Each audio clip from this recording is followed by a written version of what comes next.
This show is presented by On It. The Church of What's Happening Now is brought to you by Indochino. That's Indochino. Our listeners get any premium Indochino suit for just $389 at Indochino.com when you enter promo code CHURCH at checkout. That's a 50% off the regular price for a made-to-measure premium suit, and shipping is free. Indochino.com/church. It's Indochino.com. Enter promo code CHURCH. Show is also brought to you by Lyft. Whatever your reason is, everyone needs to make a little bit more money. And the best way to do it is driving for Lyft, the ride-sharing app that lets you be your own boss, pick your own hours, and earn up to $1,500 a week by driving your own car. Go to lyft.com/Joey today so you can start making money and earn a $500 new driver bonus. That's lyft.com/Joey today. Kick that mule, Lee. It's Monday motherfucking morning. Here you go. It's Turkey Week, cocksuckers. Get the gun. Tell the pilgrim you're showing up with a bigger dick than him. You're sitting at the head of the table, cocksuckers. Church of What's Happening Now.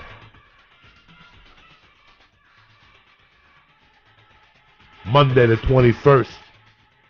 We're here, cocksuckers. Here you go. Boom, boom, boom. Taking it back deep into the murky waters of Quaaludes. This is Cosby's favorite song right here. This was his anthem and shit. He'd show up with a box of goodies, pudding, and a big smile on his face.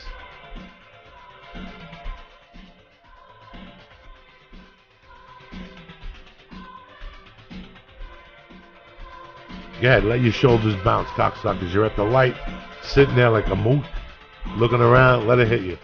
Bam! Bam!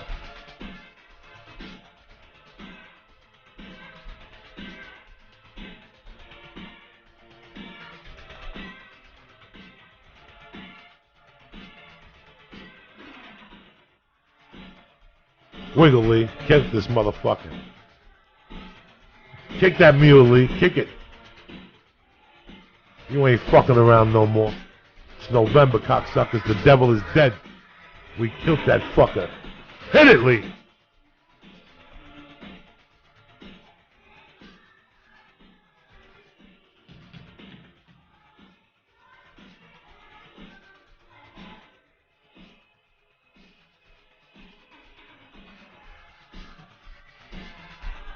Oh shit. What's happening, you bad motherfuckers?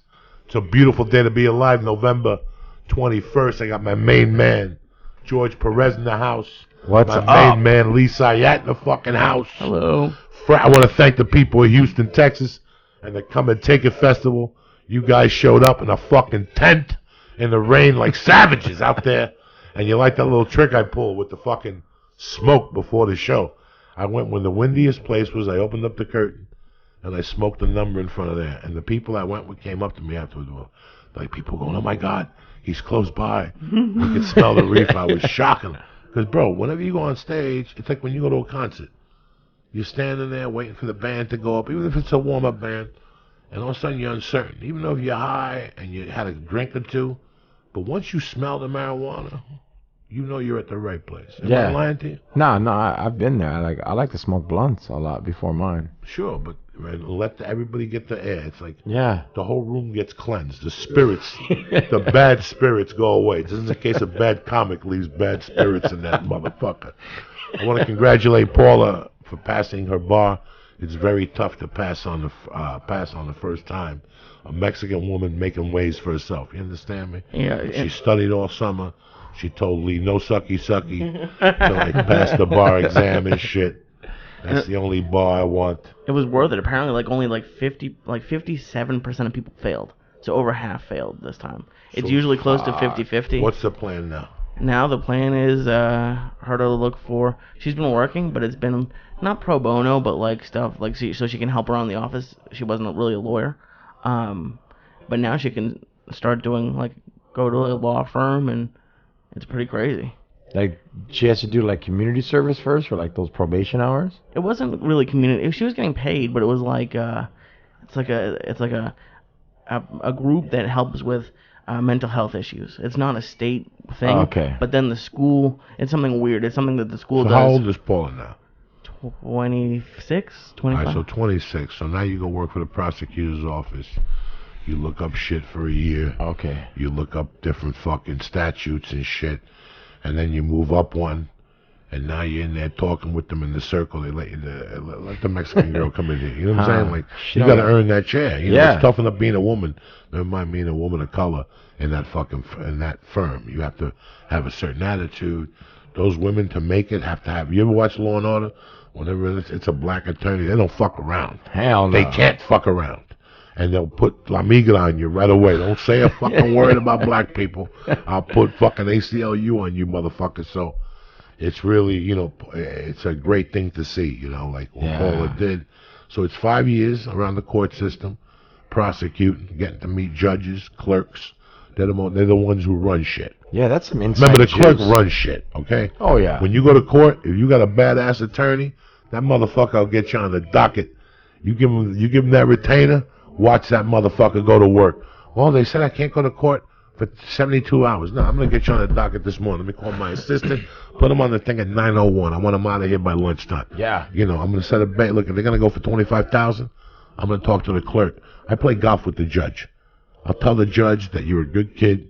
You don't have nothing else, nothing you need to hide, right? They always ask you, right? No, Judge? yeah, I've been there. You got dude. nothing you need to hide? Let me go in there. The bail is this. They argue for a fucking anklet, and there you are. You just don't learn that out of fucking law school. That's a hustle. You know, the best attorneys I ever dealt with were the ones that did blow, were the ones that were kind of crazy because they walked the side of the fence. When you have a tight, stick up your ass. Like the guy that represented me for the kidnapping, he was brilliant. How much was the retainer on that? That's a lot of fucking money. It was 10. Damn, this is in the 70s? This is 88. Damn. It was the 29th anniversary. It was the 10th. It was the 29th anniversary on Friday. I celebrate it every year. I call him and leave him a message. He calls me back 3 days later. I have it. Oh, man, yeah. I remember when I got a sentencing attorney. There's attorneys now just for sentencing, where they're like, hey, we'll make sure you get the less sentencing. And I did. He got the great bodily injury enhancement kicked off. And that's 3 years. I gave him 10 G's as well. Hey, you know what? You can pay your way out of those years. I gave him 10 up front, 5 before I got sentenced. Damn. And $2,500 when I got out to do all the community corrections paperwork and all that shit. Oh, yeah. But this guy worked a miracle because, first off, he fought to get the nonviolent, he fought real hard to get the violent thing off. He goes, if I can't get any violence, so he went through my police record. There was one thing when I was a kid that I actually went to court for. Like, how old are you? 18. I was 19. Fuck. Disappeared. Thank God for North Bergen, New Jersey, where I grew up at. The real sponge, huh? Just disappeared. Okay? So that was number one. Then he got a private investigator to go back to Jersey and investigate everything. I had to pay that motherfucker too, like 10. Yeah. That's the real killer, is the investigator. Because the investigator comes back with paperwork. Mm-hmm. And then he went and convinced him not to hit me with a violent crime of violence. Because when you do a crime of violence, if you get 9 years, you do 8.5. Yeah, it's 85%. It's 85%. So Any he goes, violent no, crime. let's get that switch. So he got me second-degree burglary, accessory to a felony, and there was something else. Probably Something else. What else did I get convicted of? 2 of them. No, because I had 2 felonies. Whatever it was, second-degree burglary, and aggravated assault, an accessory to a felony. Oh yes. That was the one that held me up a little bit. So as soon as I got sentenced, I got 4 years. But 2 days right in the system, they tell you, come here. You're nonviolent? Yeah. You're done. You're the House Bill 1200. House Bill 1200 cuts that sentence right in half. Mm-hmm. So 48 months becomes 24, and you're eligible for a halfway house at 18. You don't get to go to the halfway house till 16 months. So basically, I did a month in county, which counts for 2. Yeah, those are double credits. So I had 22 months to do. right off the bat, first day, as soon as I got sentenced, he filed the motion, reconsideration, 120 days. So no matter what, I was okay. I had backing. Fuck. Even if the reconsideration failed, he would. So I went to work. I started writing the attorney letters. I started writing the judge letters. I'm at Canyon City, I just did this. I wrote that motherfucking judge a letter every week I was in jail, dog. Wow. That turns their life around. Did they ever write you back? Yes. They do. Yes. And then he not only wrote me back, but when I went to court for reconsideration, he spoke to me. And he spoke to me like a human being. And he said, listen, man, those letters meant the world. Handwritten letters. Every Friday night, he got them by Tuesday. Yeah, it was the effort that you took. And it was like every 3 weeks, he'd write me a letter and say, thank you very much. I see that you're trying really hard, blah, blah, blah, blah, blah, blah. You know, I could see I remember the one letter he wrote that he could see I was trying real hard, but that I didn't address the main situation, which was coming to terms with what I had done. That's why you're sitting in that fucking barracks right now. And I accepted it. What are you going to do? You got to write. In other words, you got to write letters, cocksuckers. Yeah, fuck. Hey, you know what's crazy is what you just said, I didn't know until this last case I took, because the judge was like, I'm going to give you 3 years, halftime. I go to prison, and then, you know, you got to see a counselor there. Your counselor breaks you down, and she was like, no, you're doing 85%. So I wrote the judge, and I said, hey, man, check this out. You told me this. They're telling me this. He wrote me back. He goes, hey, man, sorry about what I said, but you're with them now. And that was it. I did my time. But he wrote you back. Yeah, he wrote me back, and it was like a classy-ass letter. Did you ever write him back and tell him thank you? You should write Yes, him back I did. Hell yeah. Because they always write those people back. It's so weird how...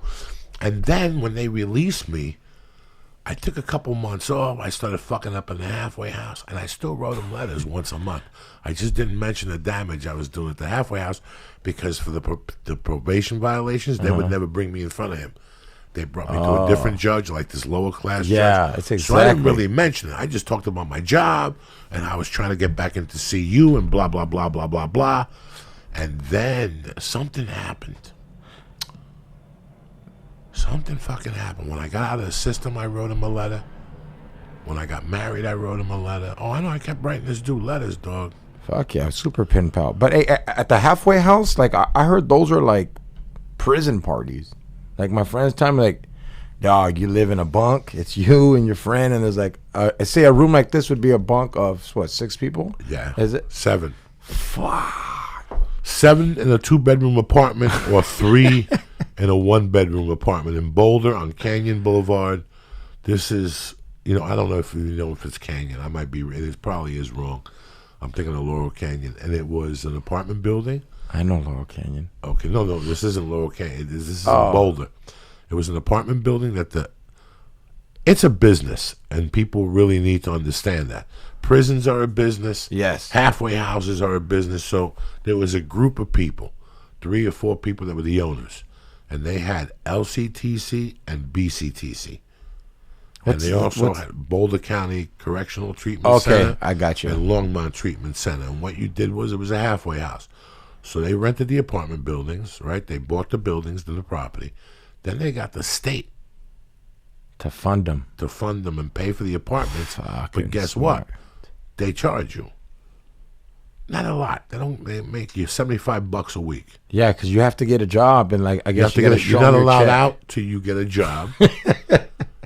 You're allowed out to get a job. Okay. Yeah. You're allowed out. Like if you don't have a job, you're allowed out from 9 to 12, and you have 3 hours to list the places you went to, how you got there, show them now you got to show them. Now you're dead. If you're in the system right now, you're dead. Because if you're in a halfway house, I can't even imagine how they program you. They got your social media. Well, actually, I do know how they do it. How do they program you? Because I remember I used to do, before all this comedy shit, I used to be a telemarketer. I was that guy that would call you and try to sell you timeshare and shit. Like, hey, I'm calling for Pacific Monarch. You won the Mustang. And they had those people doing telemarketing. They were like, oh, like we live in this halfway house. Like the company they were in together, they were like, just give us all these people. We need them to make calls, and we'll give them minimum wage, and you guys can take your cut. It's fucking super business. It's a business. This place, it was $75 a week, but you got food, like your own food, nothing healthy. Frozen pizza, TV dinners, bread, really cheap ass salami and ham, really bad cheese. What area of town was it in? I was just imagining. It was in a pretty decent part of Boulder. And would people freak out? Would people like look at you as you were coming in and out of it? It had a back entrance. They had like a glass window, and you walked in. They had to buzz you in, and then there was a bathroom right there because if you opened up your folder to sign in, if there was a red dot on your folder, you had to pee. You had 3 hours to pee. What people don't understand is there's some people who could do time and get it over with. I could do the time and get it over with. Can I do 10 years? No. Can I do 15 years? I don't think so. But to get like a short time, a short sentence, 3, 4 years, 2 years, you could do that. A lot of people cannot make the adjustment to a halfway house because they're complete. It's harder. Different type of rules. Like I remember they were taking one person a day out of there. Yeah. And they didn't do anything bad. They were somewhere they weren't supposed to be, like a girlfriend's house. Yeah. They were caught driving. You know, little infractions. They would send you back. I've been very lucky. I haven't had any issues. I've heard probation is like a fucking son of a bitch. Like it's depends what type of probation. Yeah, formal, informal. Depends. There's levels for what you do. If I say to you, listen, if you're a fucking junkie and I go to you, listen, you're going to come in here once a month, I'm going to get a piece of your hair. You're dead. You got 2 years. You're pretty much dead. You're going to slip. Straight up. With the hair, you're going to slip. Listen, you have to leave, and we've spoken about this years ago, that you have to, when you're on probation, and I did it. Guys, I did it. I did 14 months on probation, and knock on wood, because I was put on probation from... Was it informal or formal? Like you had to check in, right? Oh, fuck yeah. Yeah. And I had to call the color on Monday, Wednesdays, and Fridays. And if your color comes up, you got 3 hours to show up, or they put a warrant out for your arrest. Mm-hmm. You know. Then I got out of the halfway house, and I was on probation till 1991. Yeah, fuck. I could and never my probation do that. was till 94, guys. Oh. So, what were the rules of your probation? My rules of my probation at this time, once I got out of county corrections, community corrections, there was 3 different levels. There was the prison system. Okay. Then there's community corrections, work release. Okay. And then there's probation. Okay. So I was put on probation. At that time, I didn't have to piss. I had to write a letter, pay a fee, $23 a month or something. And it was pretty easy. Once I went on probation, I didn't really give them a problem. It was all over after that. Could you smoke weed? They didn't piss me. My attorney made it clear. That's it. He made it clear. No more. He's not in. He paid his dues. That's it. So I had no piss. I was working at the car wash. I was stealing. I was feeding my family. And one day I bumped into this DA. I had known him for months. And I asked him what he did. He told me. I go, I'm on probation. He asked me for what. I told him. He goes, when I go back to my office, I'll take a look at it. And about a week later, he goes, listen, have your attorney file a motion. I'll get you off probation. Yeah. Dude, parole is worse. Parole is worse. That's when they come to your house. Yeah. They unannounced. Yes. And like it's like their mission to be like, hey, I'm going to try to get you. They tell you, I'm going to try to get you, dog. Look at the UFC now. Right, with USADA. If you're in the UFC with USADA, you have to zone in and tell them where you're going to be at all times. What do you mean? USADA shows up at your house, dog. Is that the people that test for like the blood? Can you imagine you're at the comedy store about to go on stage, and these motherfuckers show up for a blood test? I'm standing done. up. I'm done. I gotta quit. I can't handle that shit. There's tapes of everybody. Of the guy going into the shower with Tim Kennedy. Tim Kennedy came home sweaty. I want a piss test. Can I go in the shower? You can't leave my eyesight. Yeah. They walked in the shower with him while Tim Kennedy was in there washing with the curtain open. Damn. And then there was the fucking another incident. Somebody else. Oh, Nick Diaz. They went to that motherfucking crazy man's house. At 6, they told him go fuck himself. He's going to sleep. It's crazy. I can't live on that no more. Unless you've done that type of living. And at first, I adjusted to the community corrections. Those motherfuckers would come to my house once a month. Like would they knock, or like did they have the power to raid your house? No, they come and knock, come in, look around, talk to my wife, talk to me a little bit, go in my office, sit with me. Let's go upstairs to your bedroom. Where's your office? Let me look at your desk. They had the power to open up your desk or something. I don't know what it was. They didn't have the power to open anything up. But if they smelled or saw anything suspicious, yes, that's exactly they can make And I remember one time, me and 2 of my buddies, like I got my attorney. I gave my attorney like $1,000, and I could go in there and tell him I'm going to fucking San Francisco for 5 days. And this motherfucker went in there and told them, and I got 5 days off. Yeah, you got a 5-day pass. They asked me for everything: plane tickets, hotels. The plan was, this is how fucking cokey and fiendy I was. I bought 2 tickets for San Francisco. I got hotel rooms for 3 of us. And I had a friend of mine in San Francisco go to that hotel and take the calls in my hotel room. He was going to check in as me. Bro, it was a horrible scam. But for me to do what I wanted to do with my buddies, we wanted to go to Aspen, rent a hotel room, and snort coke. Fuck. My buddies flew out from Jersey. I pick them up at the airport Monday at lunchtime. Wait. So were you already in? You're already in Aspen, but I'm living in Boulder. So you told them you were going to be in San Francisco. Got it. Okay. I tell the probation officers that if my friends are flying in, I'm going to bring them back to Boulder. We're going to get something to eat, and then we're going to drive back to Stapleton Airport at the time. This is way before the airport that's there now. And we're going to fly out to San Francisco around 8 o'clock. How long is that flight? To San Francisco? Yeah. In those days, 3 hours. We got there at 11 or something. Okay. I don't know what time exactly. That was the plan. Well, let me tell you something, guys. They come over, I pick them up, and their package is ginormous. A big old, like, rock coke? I'm talking 2 ounces of coke for 3 days. Damn. You guys brought snow to the snow. Doug, this motherfucker came in, and because it was 2 of my buddies. One was very conservative, but he snorted like all of us. But the other guy was just a wild man. He wasn't in my house 2 minutes. He was showing it to me. It was 2 pieces. He broke it. We grinded it up. We started snorting. Do you know we're in there about an hour and a half talking, and there's a door knock. And it's my motherfucking probation officer. And it's you and 3 dudes in the room. 2 dudes. And we're upstairs. And he's knocking. And then about 20 minutes, he leaves, and my phone rings. Oh, we're fucking paranoid. I'm busted. He catches me. He's going to piss me. He kept calling the house. Then he left, and I saw that he went up the corner and parked. Then he took off, and me and my buddies got in that fucking rented car and took the fuck off. And he asked me what happened, and I told him that my friends got delayed. Oh, good. Yeah, as long as you show up late like that. And that was it. I got away with it. He knew. Yeah. When I got back on Sunday, because I got back on Sunday, to him, I was getting back Sunday or something, but I really got back on Friday, and those guys were leaving Friday, so that would give me a couple days to clean off, and I would have to go see him on Monday.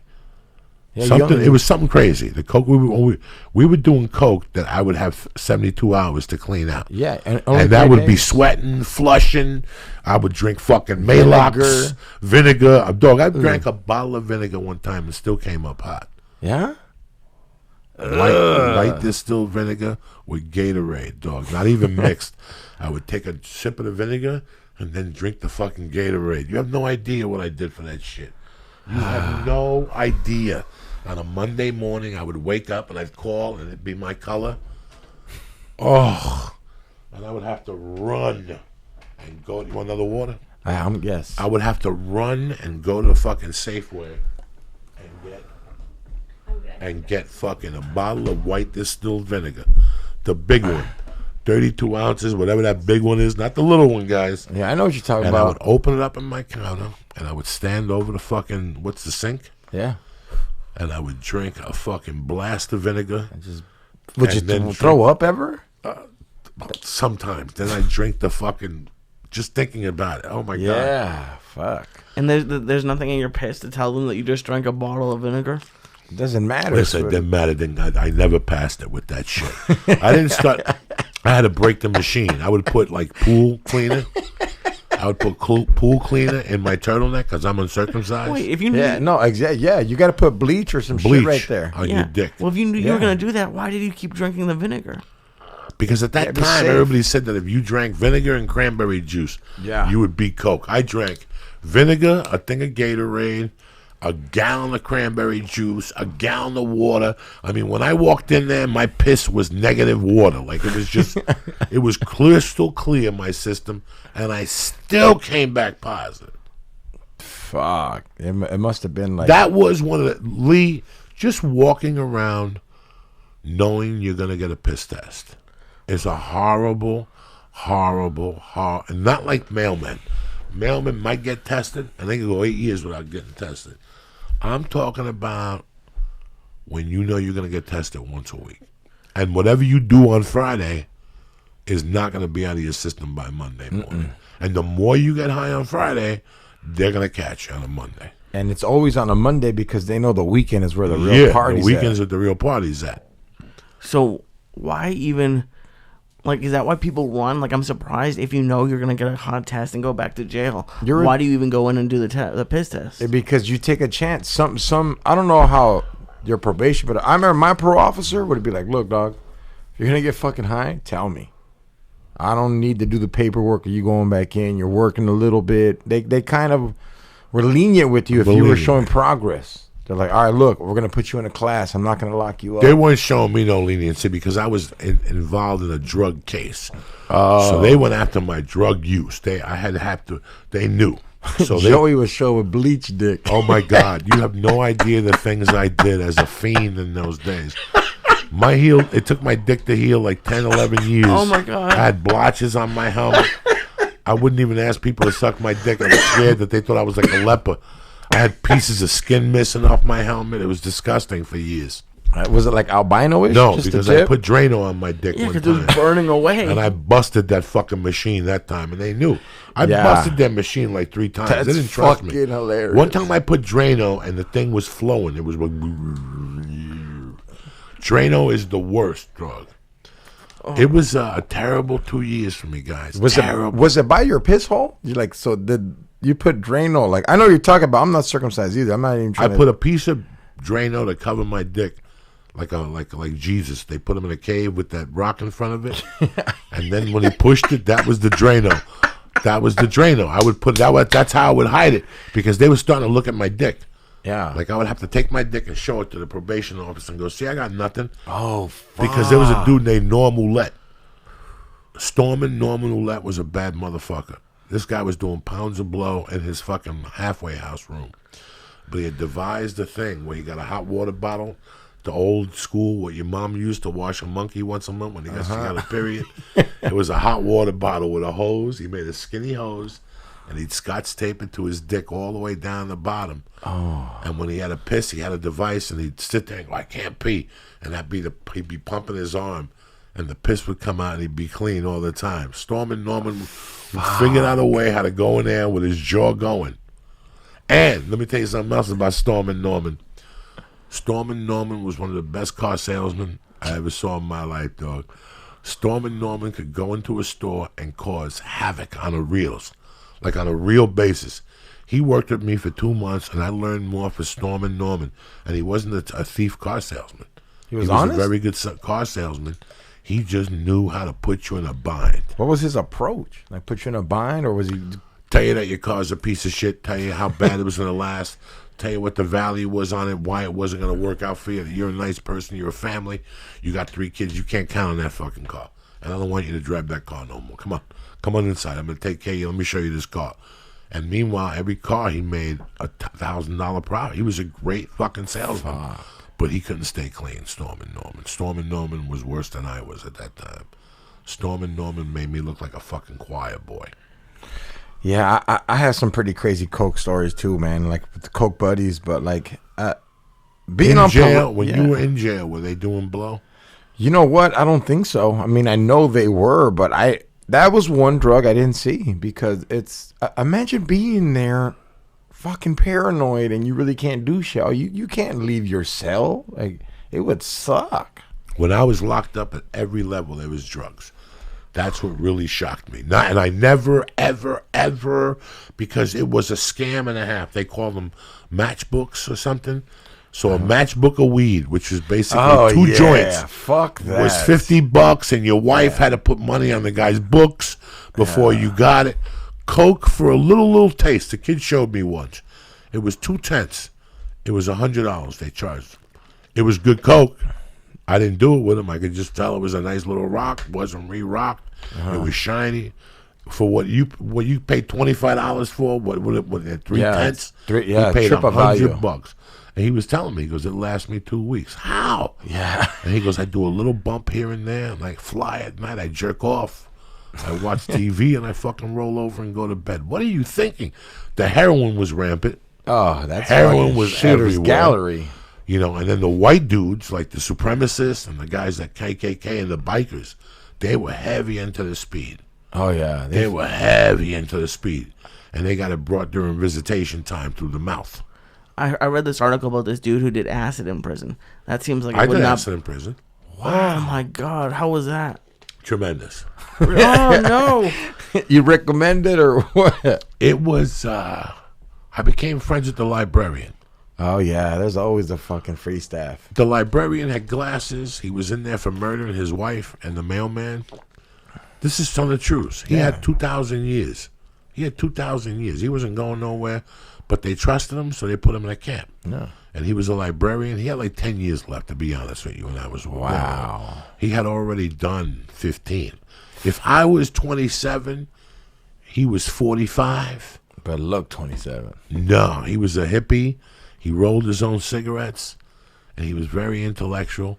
Oh, yeah. And I would go in there to read the paper after I'd wash dishes. In that stock room, I'd go in there and read the paper. And he would talk to me from time to time. Then a couple people go in and read the paper. We'd have conversations. And me and him stuck together. He was from Buffalo. And one day he told me he could get it. Because I do it all the time, man. Because they can't test you for that.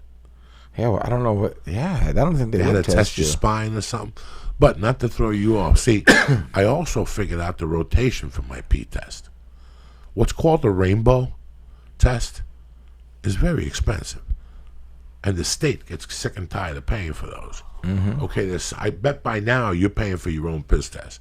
And that's killing motherfuckers. No, they're not doing, like, what they're doing now is they're not even having you on parole anymore, really. You have, like, a probation officer now. It's, like, over-assigned. But do they piss in the bottle, or do they take your hand out here? No, you have to piss. You don't even have to piss in front of them no more, really. But you got to piss in that room, a special room they got. And you just take a piss, and then they'll let you know by the end of the day if they're going to come get you. The secret of probation is not to go out at night.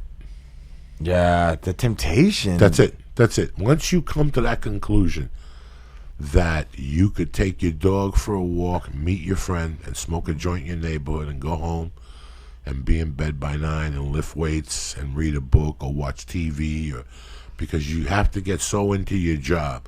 That's how I did it. I got so into my job and so into what I was doing. If I bought Coke, I bought it in the daytime. You follow what I'm saying to you? I know exactly. Give myself a reason to go out at night. Mm-hmm. If you go to a bar 20 times, eventually something's going to happen one night. When the cops come, there you are. They take your name in the report. You're a fucked. Month later, your probation officer calls you and says, why were you at that bar? It might take 30 days. It might take 60 days. But eventually, all these little things add up. You know what I'm saying? You go to a party where there's fucking known people and there's a fist fight. There's so many easy ways to trip up. You go home, get into an argument with your wife. That's cops call the neighbor. The neighbors call the cops. You're going to jail. It's such a fine fucking line today. Yeah. If you have any police contact, you have to report it within 24 hours to your parole officer. Hey, I seen this cop. I got pulled over. This is his name. And then, boom. For me, not leaving the house, like it would be annoying to not be able to leave the house at night, but it wouldn't be a big deal. Who the fuck are you Is kidding? it frustrating? Right. Who the fuck are you kidding? You'd fucking get food shipped in. You would shower at night, maybe. You would sit there, come out, look around the sun, and go, "Not for me today." Yeah. If you could edit from the house and not leave your house lane, Oh yeah. I would worry about you. You wouldn't even never see the sun. He would get food delivered all 3 meals. You think I'm kidding? I'm not even Is trying he to one be of those funny. guys who gets his fucking food delivered and He won't leave that fucking house if you let him. When I first met him, he got Grubhub, the other shit. Some dude delivering your food, you know. The youth of today, like some fucking bum delivers my food. He's in a You don't car. have to deliver either? Not anything. I let those Italians deliver. They deliver it right to my fucking door, and it's the same guy every time. what's up, Joey? What's up, buddy? How are you? Great to see you. You got the ensalada today. Fuck yeah, I got the ensalada. Look at the fucking size of it. Man, you know what I had? Speaking of food, you remember sopes? Fuck yeah. Oh my god. Where'd you have them at? Hawaiian Gardens. Old ladies, like paisas, like mantel only, and they don't. There's more white people there than Mexicans. Eating the food. It's Oh yeah, that's legit. what keeps the fucking lights on. It keeps the lights on. Pedro and his 8 kids, they come in for fucking tostadas and everybody goes home. Yeah. It's the white people that like eating guts and tripas and fucking tongue, and They have all that love shit this there. culture. Oh my god, Juanita, she's been our waitress for years now. You know what kind of like trips me out is like the Mexicans will treat their whites better than you because they're like, hey dog, you're gonna keep coming here. If these fools give us a bad review, we're gonna get shut down. And notice like when I go to like there's that one Taco Love right by the Laugh Factory. Across the street. Yeah, they treat me like shit there, and it's a trip. Are they any good, that restaurant? Sucks. I just wanted to try it out. I heard it sucks. Yeah. How about the other one? You go to the other one on Sunset across from. That one used to be very good. I think I know what you're talking about. And they have the fancy ass plates that are real heavy. This is This is across from where Belushi killed himself. Oh And no. Richard Pryor on Sunset Boulevard. Right there, when you make the turn on Sunset, there's a billboard, and it's right before. Pink Dot? Is it by Pink Dot? No, it's on the other side. Is it the one we went to that All right, night? you're coming from Laurel Canyon. You make a right to go to the Comedy Store. There's that mall right there with the Kung Fu School and the McDonald's on the corner. Yeah. Okay, you keep going. 20 yards, there's a liquor store on the right. You I know keep what you're going. talking Now there's a about now. bank on the left. You keep going, and there's a little Mexican hut right there. I've never been there. Okay, they're great, Yeah? but it's $30. Oh my God. They got these fucking potato and like a thing with the sauce on it. Jesus fucking Christ. For $30 fucking dollars. No, but it's like, it's 2 people. Okay. It's me, you, if we get, an appetizer, a The tamal, and the special, like 3 tacos, rice and beans, and Man. a soda, That's And why you get that in the hood for $10. Yeah, dude, where I live, it's like the tacos are $1, and you can get 8 tacos, and they give you the avocado. They like the lemon. They grow them in their backyard. $8, $1 for horchata. That's $9 for like 2 people. I love where I live. I live like on the border of Orange County, LA. So the food is ridiculous. I'm lucky. I mean, everybody has good food everywhere, but I can't give it up to the Hollywood Boulevard or Sunset food. It's too expensive, and they don't treat you right. Joe's on Hollywood Boulevard is good. The pizza joint. There's a little. I've been there. There's a little Spanish, fucking Honduran, El Salvador family that owns a juice stand. And they've been there. They've been in Hollywood, bro, since I moved here. I've been eating there for 20 years. I go in there when I was all coked out the next morning. They make pink clouds, milk with whatever, and a little bit of honey. They make the natural fruit, and then they make 4 types of sandwiches. They make a tuna on whole wheat. They make a fucking turkey, right, Lee? I'm taking you there. What else I've they gone make? there. I've gone there by Chicken myself. salad. Oh, it's delicious. Have you ever had sopes, Lee? Oh yeah, I've had all that because of Paula, and I've talked to people, and I know there's some great fancy Mexican food, and I haven't tried fancy, but my problem with the other not even El Torito, because that's even too horrible. That's even too white. But That's horrible. People any get sort of sick. any sort of Mexican restaurant that's tries to be too fancy, I I don't like it. It's just, it doesn't seem. I'm an Acapulco type of motherfucker. Yeah, Acapulco. The one in Silver Lake, I'll go there 8 times. I haven't been there, I gotta say, 5 fucking years. But the lunch special at that Acapulco, like on Tuesdays, it's basic. Cheese enchiladas, some rice. They got a great fucking soup there. They got desserts. I don't touch the desserts. I like Mexican food, but I'll tell you what. I do not like when they turn a simple menu into an expensive menu. Yeah. That's what burns. That's what gets under my craw sometimes. If you want to charge me that, you better justify it. It better be that good. Like you said, they're dollar tacos. Yeah. You know what I'm fucking saying? dollar Black tacos. beans and rice, whatever. Yeah. Cooked bean, what do they call them? Free-fried? Yeah. And rice, $3 for the whole fucking dish. And it's a dish that could kill a mule. You know? They give you extra tortillas, you know. But then Real shit. you go on to someplace and they want to charge you $18.95 for that fucking plate with 3 little pieces of meat and whatever. That's, you know, hey, listen, it's everybody has their own taste. That's the beauty of all this. George Perez, you've been on a fucking podcast tail lately. I ain't fucking around, dog. And I'm Adam Carolla. Look at yeah, you, that shit. was crazy. That was fucking crazy. They just called you out of the blue? Yeah. Well, this guy named, I'm doing the Mangria tour. Adam Carolla has a IPA beer and he has Mangria. And they're doing a tour with their band. And they like me and Red Band. So they called us up there. And last time we did the tour, Red Band got to go on Corolla. But this time, you know, hey, man, Dr. Drew was there. What did he say? He didn't say shit to me, man, but I could tell he wanted like to hug me or something. You tell him you can't stop snorting and shit. You can't stop. I can't stop snorting. I got a friend. I don't know. It was a trip. I would have played with his head, Dr. Drew. Dr. Drew, I haven't done drugs in 2 weeks, but I'm dying to snort a fucking kilo right now. I'm about to call some of the Sons of Anarchy to drop off a fucking kilo and a half. In a backpack. You're really making it work for yourself, my friend. Hey, man, I'm taking your advice. I'm grinding, and I'm going to take it to the next level as far as... dude, I see... Hey, Joey.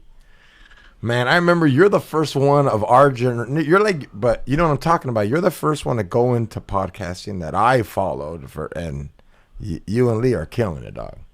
We're trying. Yeah, nah, you killing it, dog. That's why we have you on it. We love it. We love it. Yeah, I was at a birthday party today, and I was like, "Fuck yeah, I'm coming." It's amazing what the platform for podcasts has become. I know a lot of people now. When I go to shows, I talk to a lot of people after the shows, and they all talk to me about the different podcasts they listen to, and it's really interesting that this is it. This is the next medium. I don't know how long it'll last. Me and Leah in this thing till the fucking wheels fall off. Because I don't give a fuck about the money. You know what I'm saying? We'll make it work one way or another. This is just really getting what you believe in out. Letting people know who the fuck you are from the inside out. And that's the most important thing. People call me up all the time. They go, "Dog, I'm trying to put together a podcast that's really funny." You know what? There's a lot of funny out there. Maybe people want you to tell them a funny with a story or how you got there, blah, blah, blah, blah, blah, blah, whatever. This has become more intimate now. Entertainment has become more intimate now. Yeah, you know? They want to know like what you're doing or what your upbringing as far as, right? Anything. If you listen, man, the most important. I was always raised to believe, and if I believed it for a while, everybody believed it. Everybody is raised to believe that these so-called celebrities are better than you. That somehow they You're drink so a right certain on the milk money. that's better than you. That somehow they were raised better than you, or something like that. And I don't know. I always felt that was such a bullshit story.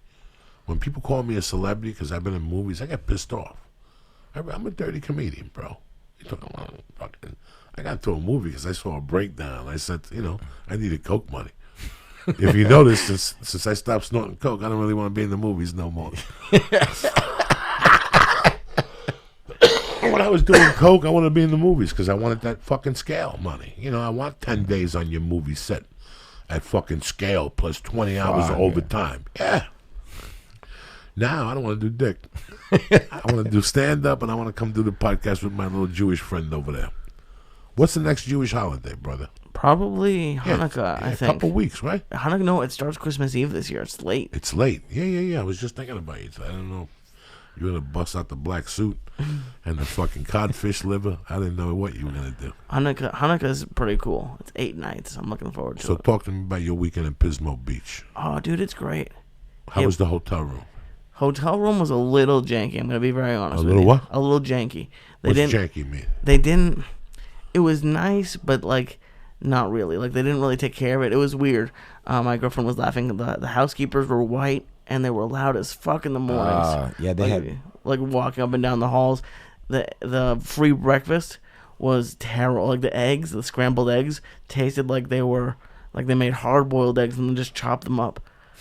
And then like the waffle mix was sour, so we said fuck that. But the bed was nice. It was a great area, but there was no traffic there. It was amazing. It was the beach. The beach was right there. We saw a seal just out there. It was fucking cool. We went. The butterfly thing was kind of cool. It kind of freaked me out because there were like, I think they said 25,000 butterflies, and they cling onto each other and make like little bug grenades. It freaks me. I don't like that. But yeah, then last night we went and got 2 steak. We got 2 ribeyes, and yeah, it was just I just saw it when I was. Dessert last night. Fuck yeah, we got dessert. What'd you get though? Oh fuck, what was it? It was like a toasted marshmallow thing. Like they toasted a marshmallow over like this ice cream thing. It was like ice cream on like a little piece of cake. Oh my god, this guy's a fucking savage, ain't he? Fuck, that's a super meal. He's a bad motherfucker. He don't stop. He don't stop, this poor kid. No, you can't stop. He can't stop. They threw him off the fucking zip line, and we talked about that. He shut up the zip line. They took one look at that savage, and they're like, listen, it ain't going to work out for you, right? First of all, they said... Don't start, please. Don't even... I got the whole story from a confidential source. You went to put the brakes on, you almost took down 10 people. No wonder they went out of business. They got 10 insurance claims. They threw him out. They wrote him up. I'm not even going to get into it. They're scam artists. And I can zip line, and I will zip line again. No, you will not. I will zip line. Nobody will fucking let you. He's on the 86 list? Yeah. No, I'm not on the 86 list. He's on the 86 list. I could have paid another $200 to try again, but fuck that. No, you couldn't pay $200. You know why you had to pay $200? For insurance. That's why. It was $150 for you to go down that fucking rope. Because you know what the chances of you breaking it? The same chances of me breaking it. High. Dude, they They're used to skinny people. 160, 170. That's who's crazy enough to zip line. You and me show up, 2 little fucking gorillas. That rope is going down, dog, and they're scared. You scare people. If I'm on the line and I see you or you see me, you don't need that in your life. It's worse than cliffhanger. You might as well drop your fucking wife. It's over. This fucking galook is getting on there. Think about reality, Lee. You're a skinny guy. You weigh 150 pounds with a steak in your pocket. And all of a sudden I'm ziplining with my little retarded helmet on. And I'm trying to get momentum. And I look up on top and you're the next. You're coming down behind me. What do you think that does to you? Well, they're not still on the line. They don't. What line? What line? You're not even going to get it. You're going to go down like a fucking... Listen, if I... Across the street, there's 50 fucking floors. If I take a rock and throw it off the top, by the time that gets to the bottom... It's a missile, George. Yes. That'll go right through your head and come out through your fucking neck. Yeah. That's like you. I see you. I'm on the bottom trying to get momentum. I see you getting on that fucking rope. Are you kidding me? I'll just jump off. I'll just take my helmet and let go. I don't need this in my life. First of all, I would like you to know I'm very graceful on the zip line. What graceful? I at camp. That's how I roll. Listen. I got to do the Superman thing. Yeah, I could too. No, you can't stop. You couldn't work the break. They gave me one shot. What do you? That's all you need. No. What happens if you're coming down on top of 3 kids? They usually have doing 82 there. miles an hour. They don't leave them hanging there like pinballs to get hit. Yes, they do because you're gonna be faster than anybody else. I went through the training. They take what training? I don't know. The high school kid took us through this thing. You stand on the little platform. You see that shit, is it virtual reality training? No, it's not virtual reality. I'm a hardened, trained zipliner, but I just didn't pass. But you're 86. I'm not 86. He's 86. They 86. He has to group on with an identity. He has to identity theft to go fucking ziplining. Oh my god! This poor bastard. He's got to go to fucking Alvarado Park down there. Joe, you might get some mail saying you're going ziplining. Yeah, just give it to me. I don't go ziplining. I wouldn't do that shit either, and I'm skinny. Unbelievable, the shit I got to live with. These are the calls I get. Every week I get a new call. I would have got this call this week. I'm going to look at butterflies. I just hang up. I can't take that in my life. 28 years old, gonna look at butterflies. You say I gotta live with? I sat through a butterfly lecture. I know you did. It was It's a great. goddamn shame. Were they playing that song "Goodbye Horses"? No, there was no songs. It was real creepy. It was just there was too many bugs. Was there like a following there too? Was there other people looking at these Yeah, butterflies? it's a state park. They go to that same place every year. I've been to one of those up there. I ain't never been. I to a also butterfly. went to the one down here in downtown with the butterfly. You gotta take the baby. Okay.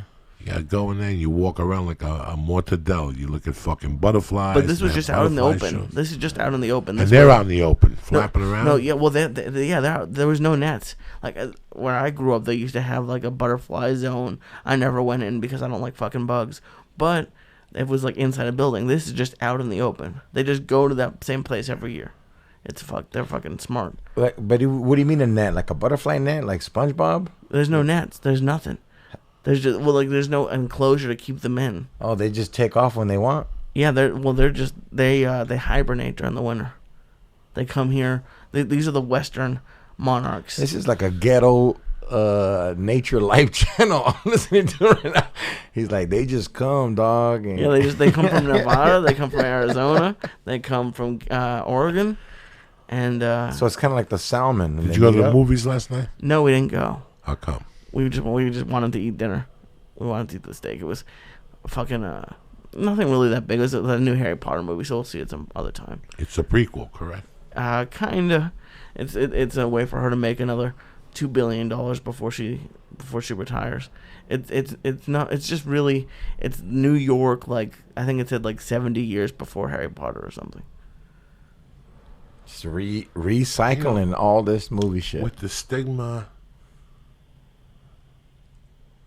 not to me.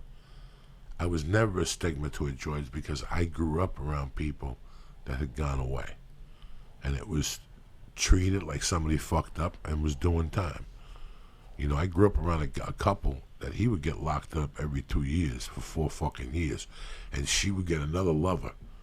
Oh, I know. And then when he'd get out of jail, they'd disappear and he'd go back with her husband until finally he killed them. And Negro Marcelo, his name was Marcelo, the black dude, a Cuban dude in Harlem. I was a kid when all this shit went down, so I understood it. So when somebody said to me, oh, my uncle and my cousin just come out of prison, it didn't really affect me, but I'm not like most people. You know, with all the stigma that goes with that. Like when you tell, like if somebody went up to Lee and said, I want to be big business partners with you, and an hour later somebody called and said, hey, that guy just got out of prison for kidnapping, watch yourself. Lee wouldn't take my calls no more, not because I'm a bad person, but just with the stigma that goes with being in prison. Can you believe yeah. with the stigma that goes with it, where you and me are in our lives, especially in comedy? I mean, it affects me all the time. I mean, people look at us like this isn't a tattoo shop that I have. I don't have tattoos from a tattoo shop. You know what I mean? It's that. You ever watch those movies when they got like the Cambodian gangsters? They got the boats and shit. Yeah, that's how I feel when I look at those people. I feel like people look at me like I'm a. No disrespect to Cambodians, but it's just like. I remember when I first got out going to sell cars, how people handled me with like tender gloves for the first 60 days until I quit. I didn't like the treatment. I wasn't selling cars. I was in shock still. When I got out on bail, I was still mentally shocked from what happened, and I couldn't sell a car. I couldn't move forward, so I went and I worked at a rental car agency. But I remember that I went right from county jail on Friday to work at this new place on Monday. The general manager was my friend. He really liked me. He didn't care. He was locked up at some time. But I remember how they treated me. Like they would whisper around me. Nobody really offered me donuts. You know what I'm saying? When they don't offer you donuts, you got a fucking problem. Yeah. But then when I went to Hertz, those people were cool as shit. You know, they didn't give a fuck. The chick ended up testifying for me. I'm a friend on Facebook and still talk to her. She was a character witness. The dude, Rich, he was telling me, don't do the time, dog. My brother owns a fucking Hertz in Nicaragua. You go down there, live like a king and shit. Nobody will find you down there. And then the other dude, Brendan Carella, was the guy who got me the job. He testified and wrote letters to the judge for me. That was one of the best jobs I ever had at Hertz. And I was doing some crazy shit there, George. Freaking with some freaks. I'd meet on the street there because they had a garage, but they had a back garage. Hey, is Hertz the same shit that OJ? Yes. Hertz They don't were fuck around. huge. They were like the powerhouse of huge. rental cars. They're still huge. I don't know if they're as huge as what they Well, everyone's were. Ubering now, so they're not doing the rentals. Or I don't know. Well, I know the Uber business is cutting to everybody's lunch. But there's people that want to drive themselves. And when you get off a fucking plane, you know, I don't know. I don't know how I feel about that. Listen, I would, right now at this point in my life, I would, if I knew somebody in each town that was very cool and I could trust one person, I would use them and I would do more. But the Ubering and all this stuff, you know, Lee and I went to Boston a few weeks ago. We had to take an hour and a half drive the one night. On the way home, that motherfucker was doing 100. No way. That motherfucker got us home though by midnight, Jack. you gotta tip him an extra 20. He risked his ticket shit for us. The guy there was the speed limit. The guy back, he did fucking 100. Wow. I took my first Uber by myself ever last night, just to another bar. And it was like weird. Like I felt like, man, if we get pulled over, I don't know. I was like, this guy doesn't know what to do. Like I couldn't smoke in the car. I couldn't do what I wanted to do. It wasn't a good experience for me. And this was just 5 minutes. Yesterday was my friend's birthday. He turned 39. No, 40. And we've known each other since elementary. We got fucked up. Everybody went back to our original town, Orange. And we got fucked up yesterday. I've Ubered a couple times and I Lyfted a couple times. Both of them have been remarkable. I was in shock how fast it was and the price. Mm-hmm. I like it. I don't know about the airport one. You got to wait on a line and all that shit. They can't drop you off. I don't like drama. Yeah. Especially at the fucking airport. Don't drama me up. Where's the taxi can? And don't make me 2 miles away. They better be out here right now. It's not bad. It's drama for the drivers, but for you, it's not bad. They'll drop you off, and to pick up, you just have to go upstairs to departures.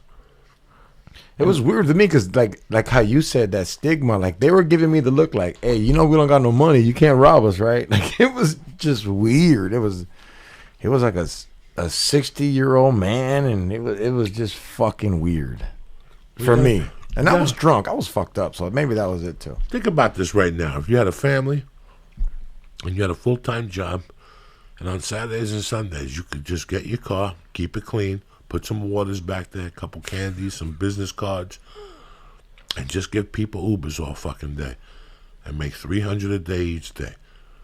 That's $2,400 extra a month for you. Yeah, it's real tough. In your fucking car. Think about that right now. The same thing with Lyft, you know. Lyft sponsors the podcast. You know why? I think it's a great opportunity. It really is. If you're a young man right now, you're not working. You know how many times I've asked Uber drivers and Lyft drivers, why do you have this? There's either students, a guy with a family, or people that can't find a fucking job. There's really, if you have a car now, there's really no reason to be unemployed. And the great thing about all these companies are that even let's say you don't have a car, like they're financing, they're helping you get cars, like, or you can just lease a car from like a rental place. It's pretty cool. So it's No, I mean it's cool. It was just weird for me. It was just because by myself, Would you feel better in a cab?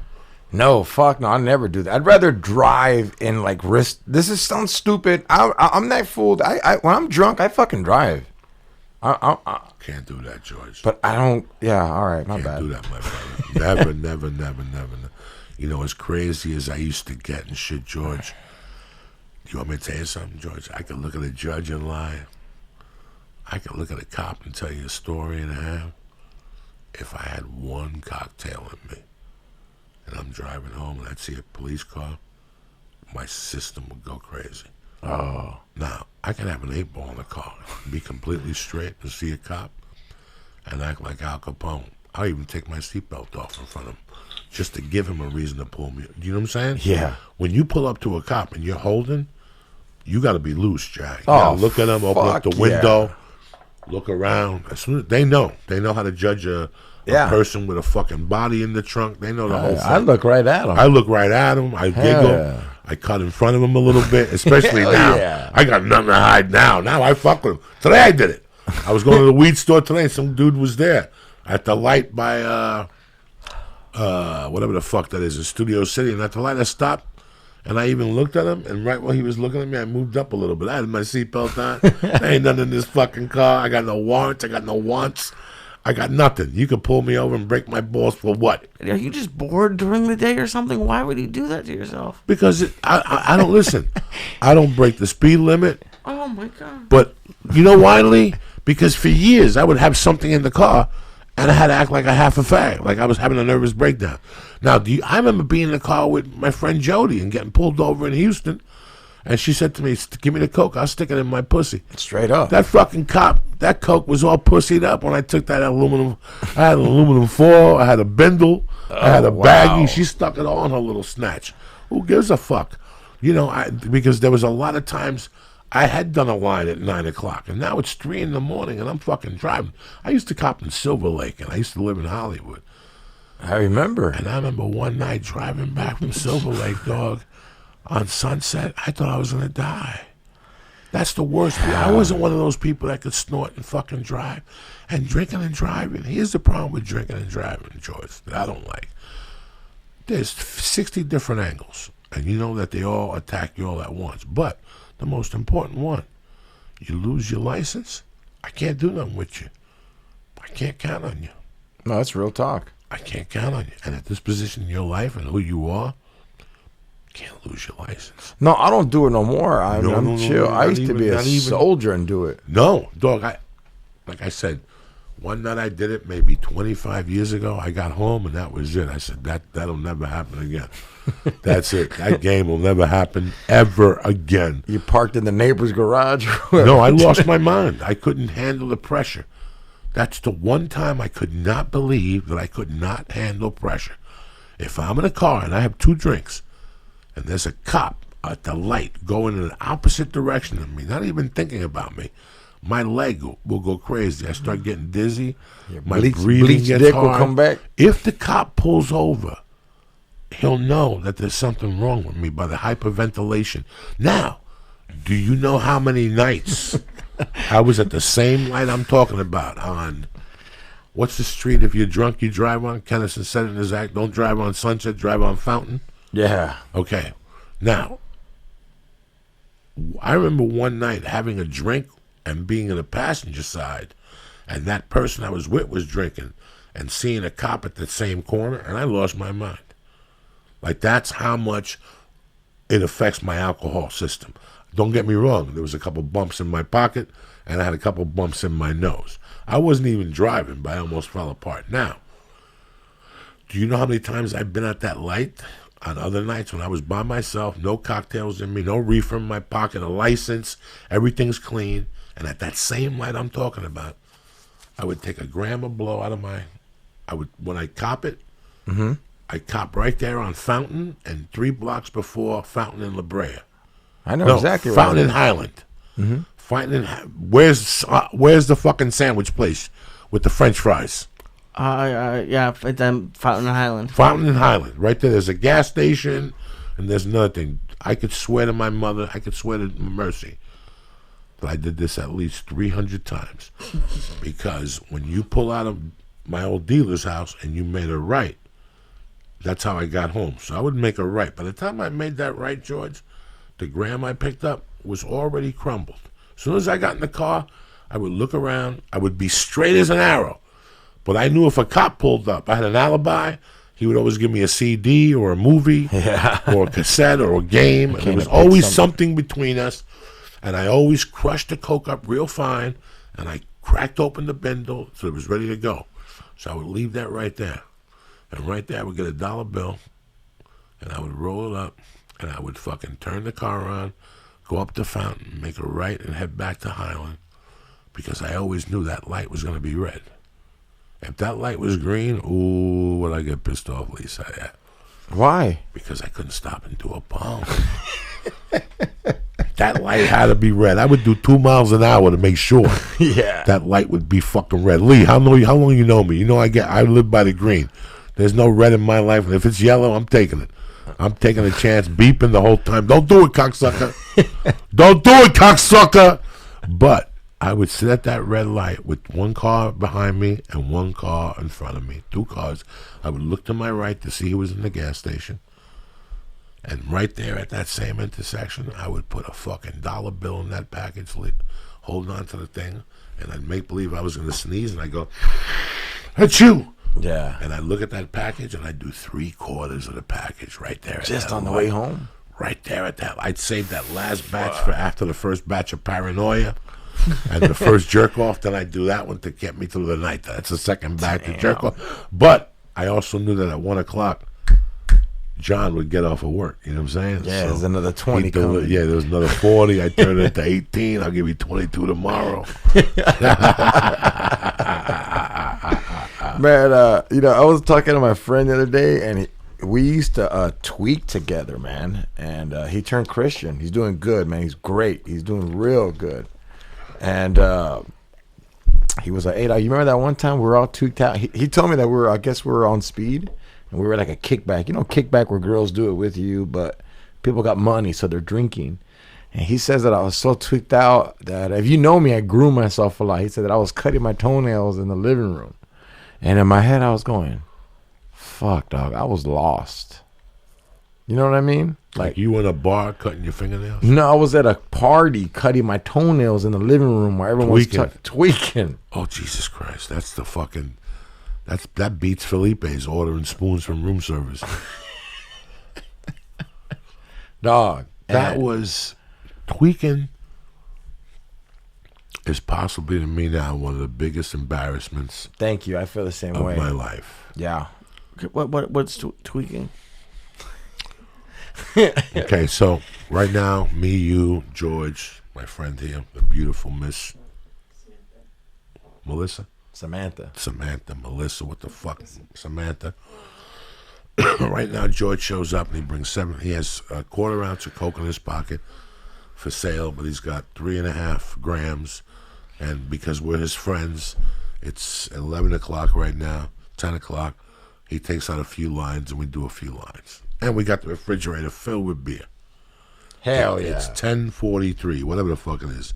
9:43, right? Was it 10:03? Now, right here, we're friends. Paul is waiting for you.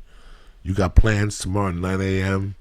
You got the gym at 12. You got another podcast tomorrow at 3. George has got an audition tomorrow at 2. I have the baby tomorrow at 9. It doesn't matter. George comes in, takes out a few lines. We do them. We drink a beer. He puts out 3 more lines out. We do that. We drink a beer. All of a sudden, we look at each other and go, George, no more. But you're like, come on, what the fuck? I drove all the way from Orange County. We do another line of coke, and now, Lee, we're chatting. And next thing you know, we look at the clock. It's 2 o'clock, but there's 6 more lines of coke there. And he just took out that little hostage he was holding in his pocket. And he's not going to charge us for us, Lee. We're family. He's got 7 grams, and it's 2 big rocks, 1 big brother and 1 little cousin. He knows in the back of his mind that Samantha wants that little rock. That's how they're going to rock and roll later on. So that goes in his side pocket, a little stash, in his top little pocket up on top with a couple Xanaxes he has in there. He probably has like an extra 10 Xanax in his pocket because that's how George runs. In the collar, dog. In the collar, right? So next thing you know, Lee, it's 6 in the morning. We have 10 beers left. There was 2 cases in there that nobody's touched for a month. Mm-hmm. There's 10 beers left. You're figuring out how to get beer right now on the computer. Paula's blowing you up. The only way we fucking open that door is for you to pee. Besides that, this room is filled with cigarette smoke. Oh, yeah. Okay? I mean, it's just a horrible thing. And next thing you know, it's 9 in the morning, and he still has half that rock in his pocket. When we're not going nowhere. People are working around us. The sun is out. The birds are chirping. Cars are pulling up. Terry's calling me. God knows. Paul is calling you. Your mom is calling you. She wants to ask you a question. It's 10 o'clock. And now your shirt is off. You're filled with sweat. You've been smoking cigarettes even though you don't smoke, and you're looking out windows because you thought there was a cop out there. When you went to pee, there was a midget looking through the peephole. That's a complete different one. That's the beginnings of it, Lee. That's only the beginning of That's the beginning of the party. The beginning of it. Then after about a year of that, you get to the point when George comes over now, and he does a line of coke. The first thing you do is get up and lock the door, and then you check the windows, and then pretty soon you'll tell me you got to install a security camera outside. And you'll sit in here at night with the camera on, watching, doing coke with your pants down, watching you porn at the same time, jerking off and watching the security camera and jerking off. You're sweating, you're drinking beer. That's called tweaking. I have this apartment in my complex who their windows are, I don't know what they use, but it looks like they just took wrapping paper and just went from wall to wall. They just, like the black wrapping paper? Something like that. They just taped it. They just papered up their windows. What are they doing in there? God knows. Jesus, I want to know so bad. God knows. But they could just be people who don't like sunlight. Yeah. Somebody sleeps in there. It could be that. But it becomes such a horrible feeling, Lee, when it's 7 in the morning, your day is ruined, and now you got to stop. And guess what? You're not stopping until that last rock is gone. Yeah, you got to keep alive. And you've already gone through 4 hours of hiding. There comes a point where, like one night I got together with this buddy of mine, and I brought an ounce in there. Beautiful cocaine. It still cuts me like a knife. George, it was shiny. It was $1,800 an ounce at that time. Damn. In Colorado. My deal was to pull an 8-ball out and throw 10 grams in and sell it for $100 a piece and leave rocks in there. Yeah. You know, I would grind it up, but I'd leave rocks in there, so $100 gram is $100 gram, you know. Mm-hmm. And the powder was even good. And me and this knucklehead and my ex-wife go in there. And when I pull in, I'm not high. Swear to fucking everything, I'm not high, George. But when I pull in there, I get out of the car, and I knew there were people were talking to me about I look up, and I see one of the curtains open and close, like the little things. Yeah. And that stays in the back of your mind. Straight up. It's so weird that night as I was driving up there, I saw a cop double park. Didn't affect me. But that stays in the back of your mind, Lee. The window. First the car, then the window. So we both went in. We're laughing. His girlfriend was there. We're giggling. We take out this beautiful ounce. We're giggling. We had this living room situation. There was a bathroom, and then there was his bedroom. And we started up, and that's where our safe was. Me and him shared that safe. So I put my coke up there at that time, and then I moved it to a different safe because they knew, especially after that night. So we went in there. All 4 of us, we're drinking, giggling. I whip out the ounce LaRue. We do 2, 3, 4 lines. This is one of the worst things ever. Next thing you know, me and this kid start going nuts. You know, we're working the fucking shades. Wow. And he's from the South. He's from North Carolina. And he's like, man, there's somebody out there. And now I'm out there, you know. Yeah. And now, in my world, if they're going to kick the door down, this coke can't be here. So either we got to snort this fucking soldier or we got to fucking throw it away. Well, guess what? You know me, dog. I started snorting that thing, Lee, in lines that would kill a mule. And your heart starts fucking beating and you get more paranoid. And I'm looking around, I'm hallucinating. And I remember, I'll never forget, at one point in the night, there's still a beautiful rock left and like fucking 3 grams of powder. And he yells, because between the 4 of us, the coke was so strong, you could not, nobody could do it. And I was doing 1/4 gram lines and still not killing this mule. Face was going, I'm hallucinating, right? Like I'm seeing things. Yeah. And all of a sudden this motherfucker yells, they got a dog. Dog, I run, I take that fucking coke, I open up that toilet, I throw that rock in there, I wash that thing, and I flush that toilet. I wait for it to come up, I clean it off again, and that was it. Now we're fucking high, and nobody's kicking in the door. Yeah, there's not even a dog. After an hour of us sweating, now we want the coke. There's no coke. We're on our hands and knees getting little crumbles from the fucking floor. Stick them in your nose, looking at each other. OG carpet. And I'll never forget the sun coming up.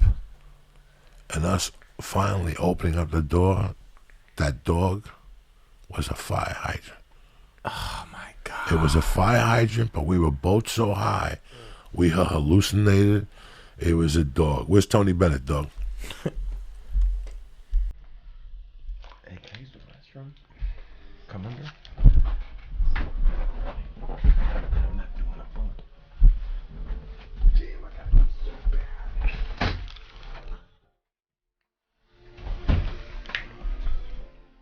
I would never want you to tweak, Lee.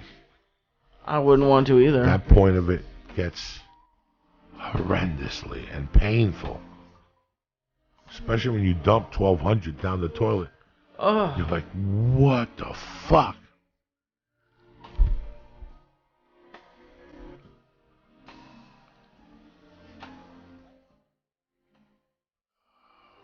How you feeling, dog? I'm pretty good. I'm good. Do you want to keep it? God, throwing 12. Was that the most you've ever thrown down the drain? No. No. Oh no. I tweaked a couple times to death. Like, one time I smoked. The first time I really, really smoked crack. Like, it wasn't crack. It was freebase at the time. And that's the stuff you And microwave? my buddy, I was on probation. I had to piss on Monday. And that was the last night my friends were in town. They said, no. We're going to cook it in the microwave. We were in a hotel room in Boulder. And I took 2 hits of that. And I ran into the shower. And I wouldn't come out of the bathroom for 2 hours in the tub. And when I finally came out, I hid behind the bed. Do you understand me, Lee? Yeah, you're I was behind a the bed. grown man hiding behind the bed until it wore off. And then I joined them and played cards or whatever the fuck they were doing. They were howling their minds off. One night, so when my buddies came from New York that time, they came on a Monday. Sorry. I got a conundrum. Oh, I'm so sorry. That was the longest drive I held in. They came on that Monday. I'm on probation. And the party was Tuesday and Wednesday in Aspen. And then we were driving back Thursday, and they were going to get a hotel room close to the airport and leave early Friday morning. So I wouldn't have done coke Friday, Saturday, and Sunday. That was the plan. So I would have been clean for Monday. Okay? So we have so much coke. These guys come out from Jersey, and they have so much coke that we do it Tuesday and Wednesday. But Thursday night in this hotel room, they're like, no, dog. I'll never forget this, George. They had a balcony, like on the 4th floor. Did it have like a rail on it, or was it? It had a rail. It was a beautiful balcony. You open up, you Okay. can look onto the mountains and shit. And the airport was a mile away. I'll never forget that. I came out of the bathroom, and they said, we cooked it in the microwave oven. Take a hit. They were playing cards. 2 of these idiots were playing cards. And they give me the pipe, and I'm like, come on, give me a line. And no, try this. And I hadn't done this since 1982. I didn't smoke coke. I took 2 hits of it. Fuck. Georgia went right to my head. I ran into the bathroom, and I sat in the tub with the curtains drawn, with the lights off for 2 hours. Then I came out, and I just hid behind the bed and would talk to them. And they go, come out from behind the bed. Then it was, George, where does it take your mind when you get to that point? Takes you to places you never knew you could come out and get. Now, I've been there. I mean, I never smoked rock. Well, not that I remember, but man, I remember, like, listening to you tell the story. I want to jump in, but it's so like fucking it's weird. Like, I used to do it. The same shit. And like the way you narrated tweaking right now, I was like, it's the same. And how loser it. You ever go look at yourself in the mirror and see what I'm you scared. see? When I look in the mirror, I get scared. George, Lee, if we started doing coke at 10 o'clock at night, when you come out of the mirror at 4, you went in there to pee, if you look at your face, it's the worst look you ever have on your face. You don't even want to look at the mirror. Yeah. You don't even want to look at the mirror. You see everything bad about you. Like, that's the worst feeling of the night. That all the bad shit that you never comes out of you is what you see. Addiction. Yeah. Stupidity thoughts. I'm a loser. Yeah. Everything that's in you at that point comes to the surface. It's like fucking, you don't even know who that person is. And sometimes you cry, and now you go do more coke. After after you cry, you go do more fucking coke like an asshole that you are. Because I'd done that before. Oh my God, I lived it. I would cry. You would and cry. Swear to God, this is the last night. I swear to God, may God take my life. I'll never do coke again after tonight. I'm a fucking loser. I gotta get my life together. I'm a regular at the comedy store. What does it matter with me? And no, I go into that living room and I'd finish that coke off and jerk off 8 more times, and then pass out. And before lunch, I'm already thinking, "Do I gotta get another 8 ball if I'm gonna stop? I gotta have a real party. I can't leave it like that. Yeah. I got 1.5 grams. Shh. If I'm gonna stop, I gotta say a bon voyage party." It was. Your mind was really just playing a fucking game with you, man. Yeah, I had to check myself because there became a time where people were like, you know, it's so hard to go to sleep when you're on good coke. It's fucking hard. So I started making myself throw up because when you throw up, the coke goes away too. Like I only needed to be up until that time. I was like, you know, it's 1 o'clock. I got to be responsible tomorrow. You know how you try to act like you cut corners? So I used to make myself throw up.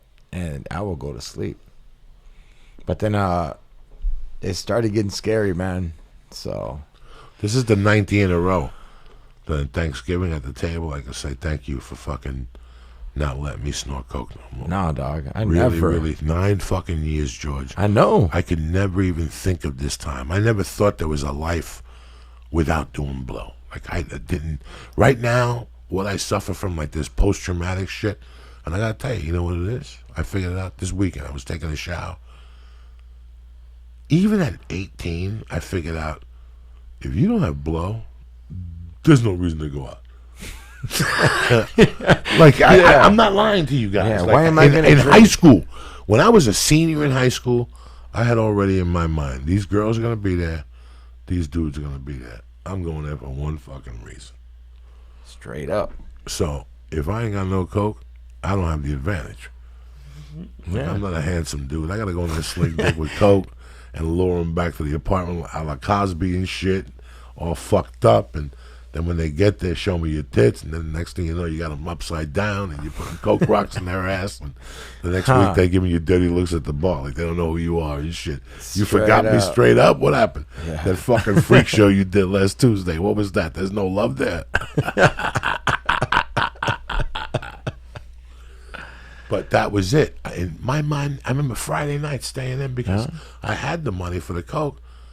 But what night should I go out? Friday or Saturday? You know, back to like you telling me how like you were at the hotel and it almost got raided. Have you ever been in a place that's been raided? Like or like around it? Like I remember I was at a hotel, like because you know all the hotel rooms are doing it too. You think it's just you. Everyone's I remember there was a hotel room that got raided right by us. And it fucking shocked the shit out of us. What's the young hotel in Vegas that's hip, where they used to have the Hard Rock? Yes, that's the fucking crazy one. No, that's the hotel where everybody's doing blow. Yeah. And what you do is, I've told people, if you're a lonely guy, that's the hotel for you. You wait professional. You gotta be a professional. All right. If you want to be a fucking amateur and go out and jump up and down. If she's with 6 girls and I want to hit on Samantha, I'm not going to lure from the 5 girls. There's one girl in there that's going to go, no, Samantha, he's not for you. Remember what happened with Chucky? You know, there's always one lady who's going to spoil your night. Even though you like me, we work next to each other. I got an 8 ball to blow. You know what I'm saying? It's been a while since you left the house. You know what I'm saying? You're trying to get your shit together. It's very tough. So why would I go that route? I love when guys are like, wait, this girl's gonna go home. She's not going nowhere, bro. She's got 3 girls around her. She leaves, she's the first whore. We got a little 2 of them, and they don't like me. I'm the ugly one, so I'm in no danger. So you're in no danger. If there was 2 good-looking guys, then both of them don't look bad leaving, because at least one. I can't believe Samantha. But so did Gina. All right, let's go have a good time. Maybe you guys should go look for a fucking man. So do you understand me? So what you do is at the Hard Rock is you go to bed nice and early. You get like a gram of blow, but you bring like 2 Xanaxes on Friday night. You go to bed at 9. You watch like a family show or something on ABC Family. Bro, you set that alarm for 3:30 a.m. That's when it cracks? You take a shower, you put on your fucking Gino Machete shirt, and you go right downstairs to the 24-hour cafe, and watch the fucking bird come to the fucking cat. Oh yeah. You just make them believe you're reading the menu, and they'll come right up to you. Hi, are you sitting here alone, all fucked up, and right there at the table before they even order. What type of party is this? Do we have a future together, or are you waiting for somebody? Because I got a rock of Coke that looks like a you see that Parmesan cheese at the table? You see that rock in there, how it gets hard? I got a Coke rock bigger than that. Now, what do you want to do? You want to go home with a story, or you want to go up to your room lonely with your 6 other loser buddies up there, passed out with no shoes on? What do you want to do? And dog, they fucking lure. I'm not a good-looking guy, and I didn't even have blow. But I saw the waitress there from whatever, and I lured her to the bedroom with aspirin. Because you always got to bring heart medication with you. That bare aspirin, the white shit, you grind that down, you snort that at 4 a.m. when you're drinking. You don't know what you're snorting. You got to be a professional, you know what I'm saying? Oh, my God. I could never go back to Duke's after that. Neat. I remember we did snort that one time. It was like the burn of burns, huh? Where did we snort that time? No, not me and you. I remember I did it. I've never done it with you. No, 2000. No. Yeah. Because when we did whatever was 2007, 2006. We did it in 2006. It's hysterical because they paid me. They gave us a hotel room. I made it back from San Bernardino in 15 minutes. I was at the Whitley cashing check on Hollywood Boulevard, cashing that $2,500. I went right to the drug dealer's house, because there's different moods when you go to drug dealer's house. Sometimes you have to go timid, like, hi, how you doing? Yeah. What's the matter? Oh, I've had a rough day. Listen, let me get a gram. I only got $42.50. I'll give you the other $17.50, and he gives you a lecture. Yeah. Dog, you can't be doing this shit to me. I ain't no fucking bank, Who you think? Who you think you're dealing with? You look how light you, motherfucker. That's $200 you owe me, all right? All right. But then there's times you have money to cover it. Now you're a little bit more flamboyant. Let's say he's black, you call him the N-word and shit. What's up? You know what I'm saying? You all clean, you go in there and give him the 60 for the G note, and you leave. But when you got deep pocket shit, you go in there telling him how shitty his coke is. Let me tell you something. I don't need this shit. I'm doing you a favor, all right? Give me the good shit from under the bed. This is the shit you sell to Puerto Ricans and shit like right or wrong. Yeah. When you walk into a drug dealer with deep pockets, you're giving orders.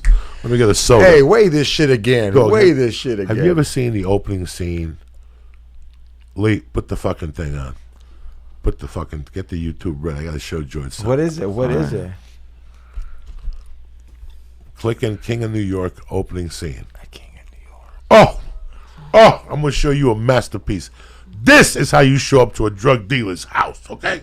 Okay. I'm gonna show you something that nobody's ever seen before. If it was my world, this guy should have won the Academy Award. Lee, what are we doing here? I'm doing. Strike the computer up. I don't see a screen. I don't see nothing. You're playing with my emotions. I gotta see it so I can show it to you. I used to always show up to the drug dealer's house with like old ass DVDs. Oh yeah, I used to show up with fucking sweatshirts and shit. Yo, man, I know you don't wear size 9 Jordans, dog, but somebody does. All right. Read it from the top. For the bullet holes, welcome back, Frank.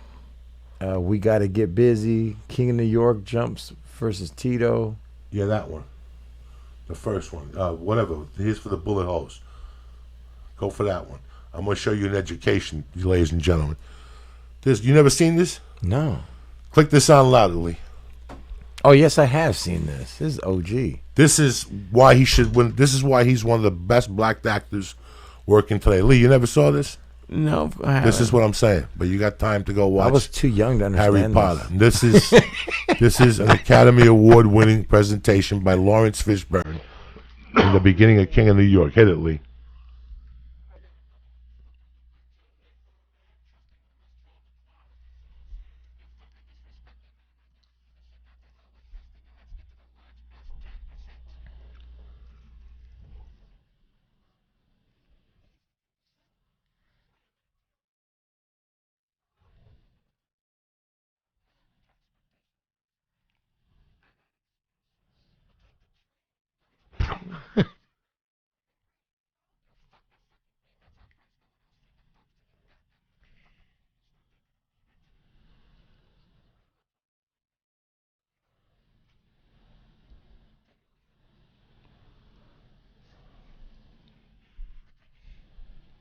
Lawrence Fishburne.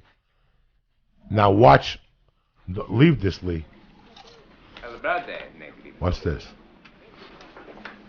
You in power, Tito. You in power. You the king, Tito. He's complaining about not having a soda at first. That's how you walk into the drug dealer's house when you got money. Watch this, Lee.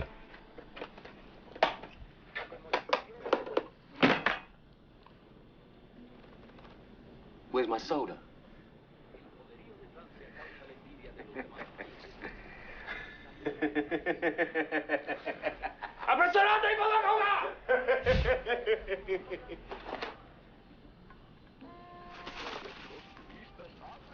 The fuck is this? They put a bullet hole, puta.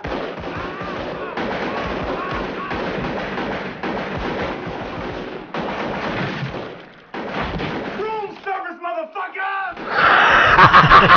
That's Joey Diaz early. That's what I was trying to be right there. Oh my god.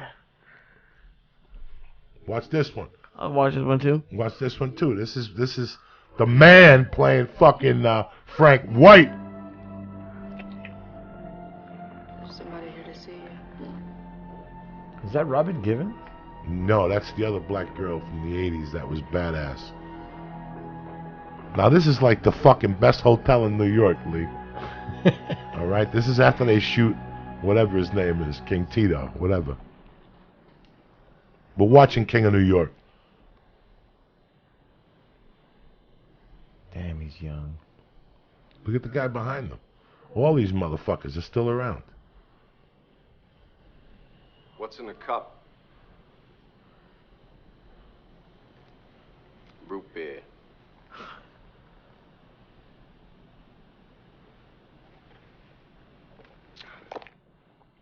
Look at Obama on the left. It's Obama when he was an extra. There's some things I don't do.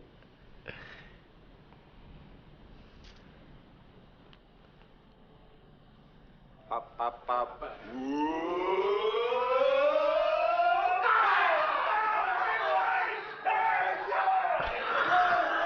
And they're bringing King Tito's hat or something. The dude on the left tried to rob him on the train, and he gives him a job. This is way before he danced on Saturday Night Live, dog. All right. Congratulations, Frank. Check him out. Congratulations, man. Them Colombian motherfuckers, they took permanent vacation in hell, if you know what I mean. Well, I must have been away too long because my feelings are dead. I feel no remorse. Yo. It's a terrible thing. Yeah, I heard being in jail makes you feel like that, man. That's a beautiful fucking movie, Lee. You gotta watch this. That's This is old on, school. This is on HBO, like, and it goes on for like 4 months, and then they yank it. And you don't see it for 5 years, but when you watch it every time, it gets stronger. You watch like 30 minutes here, and then you go to bed. Then you come home one night, and it's on from that fucking part. You know, it's pretty weird how it works out. But I don't even know what we're talking about. How's the edible hitting you, dog? Fucking edible's hitting me good right Oh my now. God, this is tremendous. Those fucking, we ate the chocolate bar. Those taffies were pretty good. Yeah, the Those taffies are taffies good. are always good, man. Well, the taffies, but then what do we eat? The toffee things? That toffee thing, they sell them for $10. It's 250 milligrams. You know, when I go there sometimes, they give me 20, 30% off. So I just tell them, like, give me a couple things. Give me that, give me this, give me that. It's like $100, bang. I walk out of there. One day I eat a Rice Krispie treat, which does nothing to me. I just like the flavor of it. And then about an hour later, I eat the fucking crispy thing. And I go about my day, and about 2 o'clock, George Perez, I'm sitting somewhere, and I'm hearing sirens and shit. And I'm like, oh my God, it's starting to go. Like, I'm starting to fucking lose it. This is it. And finally I realized I had eaten that thing. I was high, burning for like 3 hours. Like, I ate the whole bar, and I was burning. The first time you eat an edible, it's a different, whatever part of the seed or whatever. I don't fucking know. Yeah, it's you've never been that high. It's kind of Tomorrow like we're bringing stars back. Tomorrow we get the stars at 11 o'clock. Tomorrow night we'll eat 10 stars apiece, me and him. That's 1,000 milligrams because each THC is different in those stars. He did an experiment this weekend that I knew what he was going to tell me. I told him before he told me. We eat those things, those cushies. They're 200 milligrams, okay?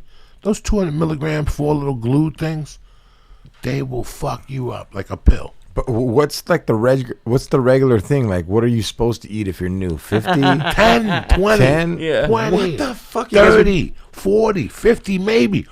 Vicky Pez's boyfriend ate 60 milligrams the other night of chocolate. You should have seen him. Fell out or goofy? No, he didn't know where he was. He was there with us. He was outside smoking, like faking the funk. I felt bad for him, but not really. He wasn't like, passed out, And the experiment you were saying is, I had. So what happened was, I wanted a bunch of the 200s. They were out of them, so they sold me the 100s for the same price. So I had 3 of the 100s, and I got fucked up. Fucked up. You got to get up and eat something. Yeah, that's like the that worst. type of shit. My wife bought those little like you have ice cream sandwiches. Yeah, like she bought Napoleon. the half ones for Mercy. Okay. Dog, I ate 10 of them. She woke up. She goes, "There's wrappers everywhere. What happened to you last night?" I said, "You can't buy those things. I'm on a diet. I come in at 12 o'clock from 2 hours with Lee. We eat fucking 20,000 milligrams, and you want to get fucking ice cream sandwiches." I ate there. I got up, sat down. Got up, sat down. I was like a fucking yo-yo. And I finally took 4 of them out. Now you're committed. You know what I'm saying? I just finished the box. I just threw the whole box away. I'm thinking about my daughter now. In the morning, I got to go to Rouse and buy a box of these. I hope she didn't get them from Target. I got to go over to fucking Victory. This hotel did have one of those little stores, though, with the candies. I didn't get any because I get paranoid when I get high. I don't want anyone to know. But how much money do you guys spend when you get stoned on the road at those hotel stores? Nothing. No, you don't do it? Yeah, I'll go get some food. I avoid that thing downstairs. Yeah, me too. I'll get a water. I'll get a soda. The only thing I get to splurge on a Friday night, if I don't have to wake up Saturday, is trail mix. The peanut people make a little bag of trail mix, and I take that upstairs to my room after I'm high, and I eat those, and I'm good for the night. Some hotels, they kill you with the chips and shit. Some hotels have real fucking food, which isn't bad. But you know what, man? Too processed for me. Nah, because the room service. Like when we went to that place last week, we would have spent the night. That's 24-hour room service. Oh, at Foxwoods? Yeah, that was 24-hour room service. And they got a tremendous menu at 3 in the morning. I'm talking about an open turkey sandwich. I looked at it. I was like, God damn, 24 hours? I get an open turkey sandwich. Vegas. When we go to Vegas, that's 24-hour room service. So you don't really have to eat shit. You get a salad at 4 in the morning, I haven't been. Cost you $85, but you're eating. Sorry about that. No, you're good. I'm fucking starving right now. I go for like 4 potato tacos right now. If that motherfucker is open, we missed both of them, Lee. We can't even hit Moore Park right now. El Grasso's, whatever the fuck. They close at 11 on fucking the Lord's Day. We're some taco eating motherfuckers, me and Lee. They got Lee's Employee of the Month down the block on Burbank. They took a picture of him one night. He ate so many tacos. I had to get behind there and help out. They were busy on Taco Tuesday. And he knew exactly what they were doing. Oh, yeah, I know the order. Did you eat some tacos in Pismo Beach there, Tarzan? No, we didn't. We went to the place. Let me tell you something, but without even telling you right now, and this is my witness. When you drive up to any of those towns and you pull over to get gas, there's always like a food truck. And you go up to that food truck, Lee, and you will get the best tacos you've ever had in your life. On the way to Visalia, the only thing about the gig was that like 3 exits up, once you hit the 170 or the 5 north, It is the 170. Is it? No, it can't be because it ends. It's the You're 5. right. Once you get on the 5 and head up north, like after 4 stops, you'll see a gas station, and there's a little thing that sits next to it.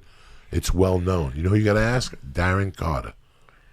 Darren Carter lives at that place because I've had discussions with him about that taco place.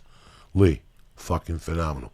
Anywhere you see Mexican farmers picking grapes and shit, Oh, yeah, I'm sure. there's a taco stand. And those tacos are off the hook. You know why? Yes. Because they're selling to authentic Mexicans. Mm-hmm. They're not selling to fucking these Gentile Mexicans that, they don't speak Spanish and shit and all that. They're up there with the real deal. So they got to show up with the real deal. You pull over, they're 50 cents. You'll die. You'll go, what the fuck? I'm eating a cat. Joey better not find out. You go, you know what? If it's a cat, I'm getting 10 of these motherfuckers.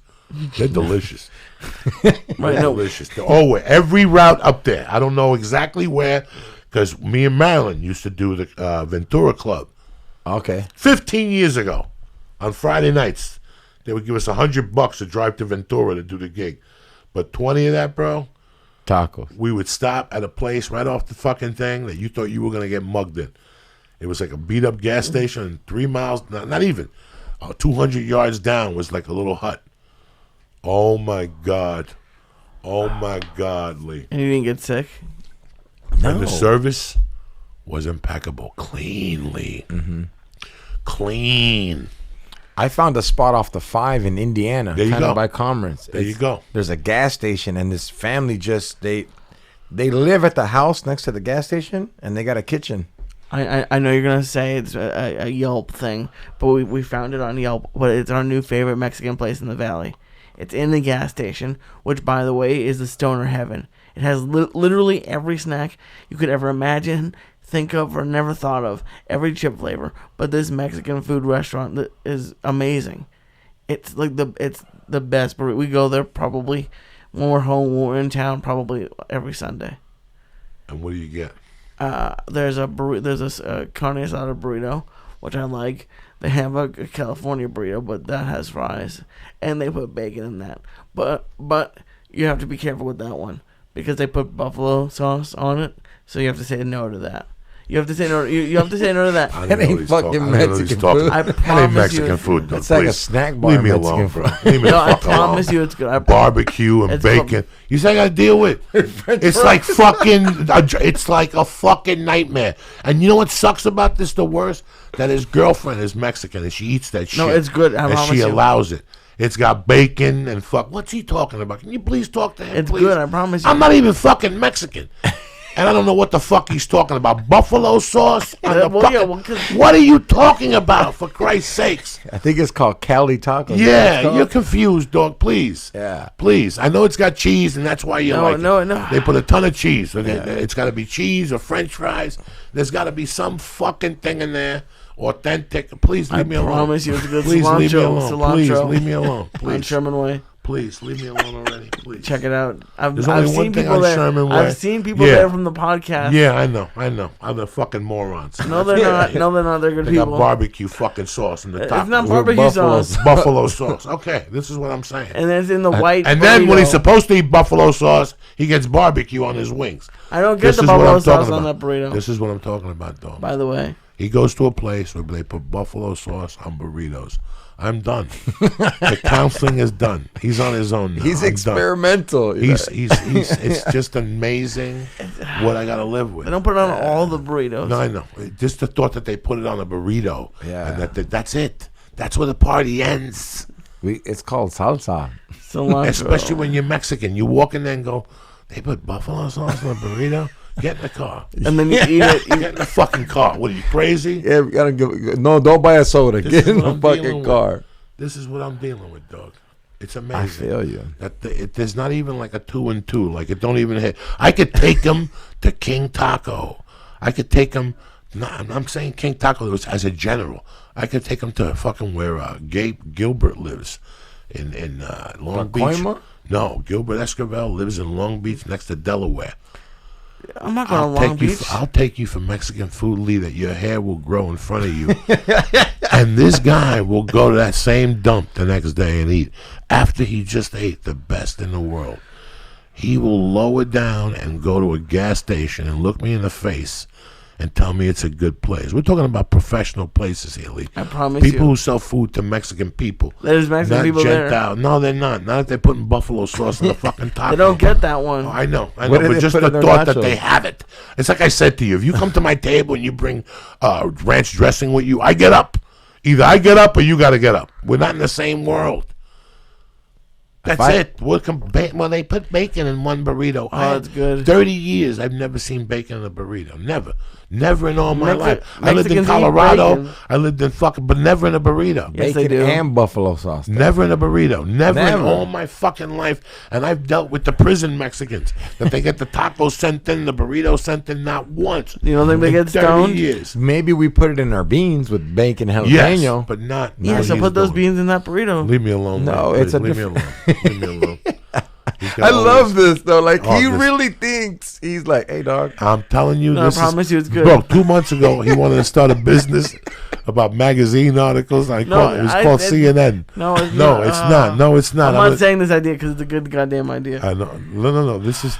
You know what he was trying to rob? Next issue. No. We do that venture, whatever it's called. He was trying to rob them, and and he sat there for hours. And I'm like, you're college educated. This is every day.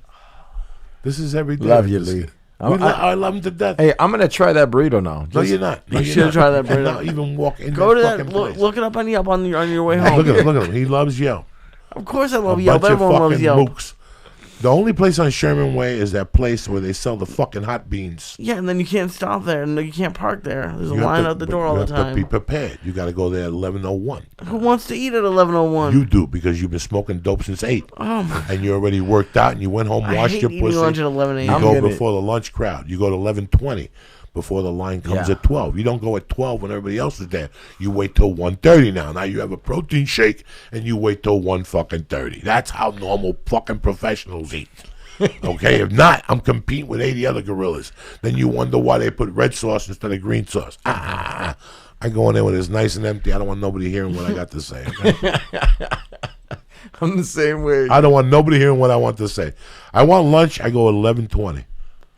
You ever go to a Chinese restaurant 11:20? They look at you weird, like nobody else is here. Yeah, I Yeah. don't give a fuck. That's why I'm here, cocksucker. They don't even have And the- from the- now on, I'm the new sheriff in town. At 11:20 to 11:30, I'll be coming in here, and I want this fucking table right here.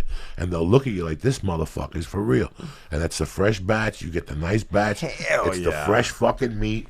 It hasn't been sitting there all fucking day. That's how professionals eat. yeah, the vegetables Because just you got get up cut. at fucking 6, you have a nice breakfast, you smoke 15 joints, and by 11, if you're a fucking normal, you're ready to eat your hand. By 11:15, you're like, I got 45 more minutes to wait. Why wait? Even if I had a job, I talked the boss into either going early or going at 1:30. What do you mean? Like, let's say I had a job, and lunch was 9 to 12 and 1 to 6. I'd pay a doctor $20 to write me a note that said I had to eat at 11 because if not, my blood sugar goes down. It's some shit. You got to be creative. Yeah, no, you do. Okay? You got to be fucking, you can't be a moron, but you don't want to sit, you don't want to go to lunch with these 8 morons and sit at the same table and talk about your job all over again for a fucking hour. You want an hour to yourself. So you tell them you got to go at 11 or you got to go at 1.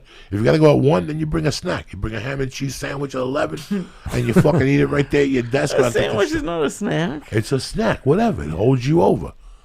It holds you over. But the whole time you're thinking about that lunch special. You're like, I can't wait to go in there and get the hot and sour soup with the fucking number 2 with the egg roll and the fucking noodles. And I'm going to get the pork fried I'm rice in the today mood. with the shrimp and lobster sauce. And then instead of the rainbow sherbet, today I'm getting the orange sherbet because last time the rainbow sherbet was suspect.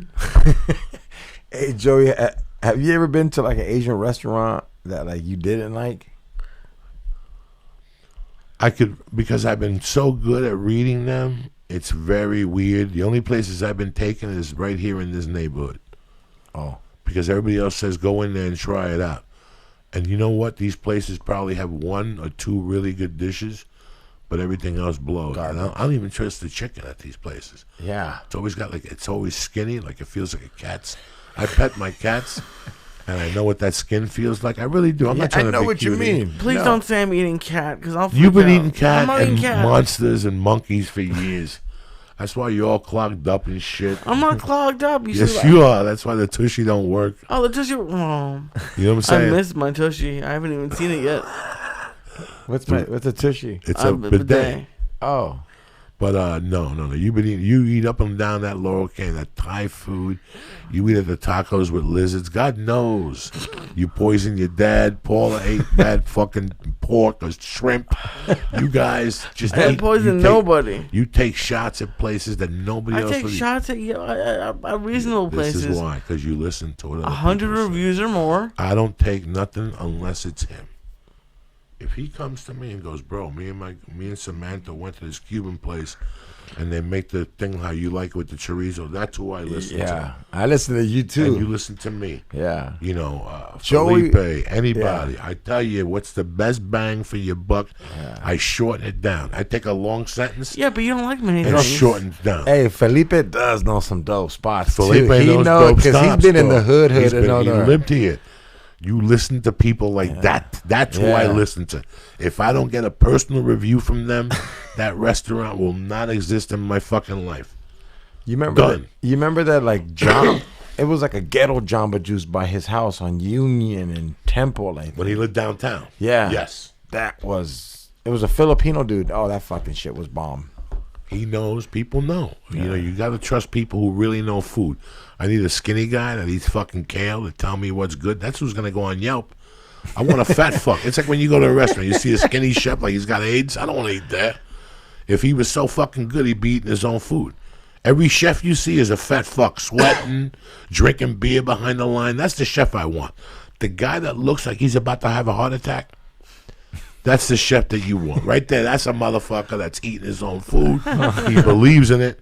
When you go to fucking Chick-fil-A, you don't see those people eating their own food. I was watching those people the other morning. I heard that's good, though. Is it true? Chick-fil-A? Yeah. Maybe 20 fucking years ago now. Okay. I went twice on Sunset, and both times I felt sick. I had to take a shit right away.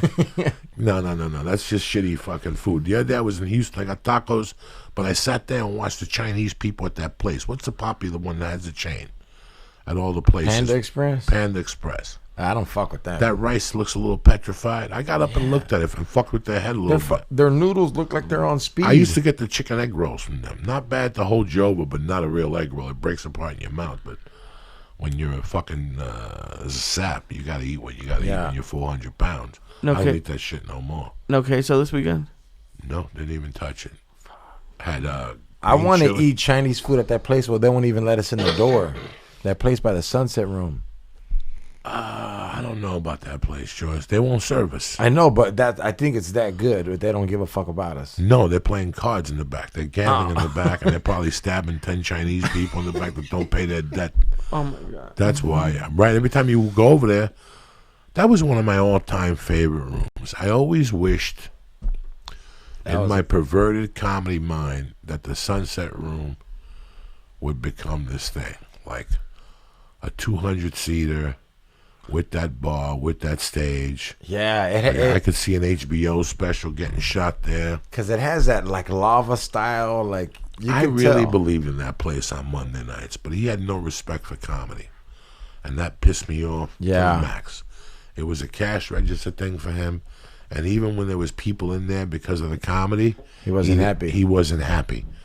You know, he would give you a plate of fried fucking food that tasted like fucking... The bartender had it in her ass. And the Monday night, the girl had no personality. She wouldn't talk to you.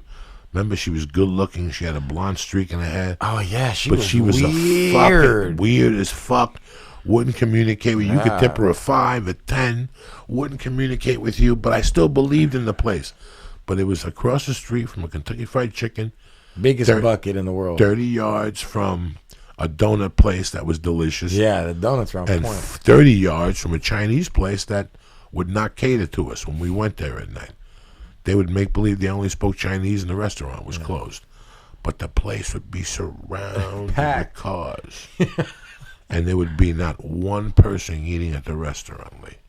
Not one. Lee, not one. Where were they? Not in the back, gambling, playing cards, killing people, whatever the fuck they do on Tuesday, Wednesdays, and Monday nights, the Chinese. I don't fucking know. I don't.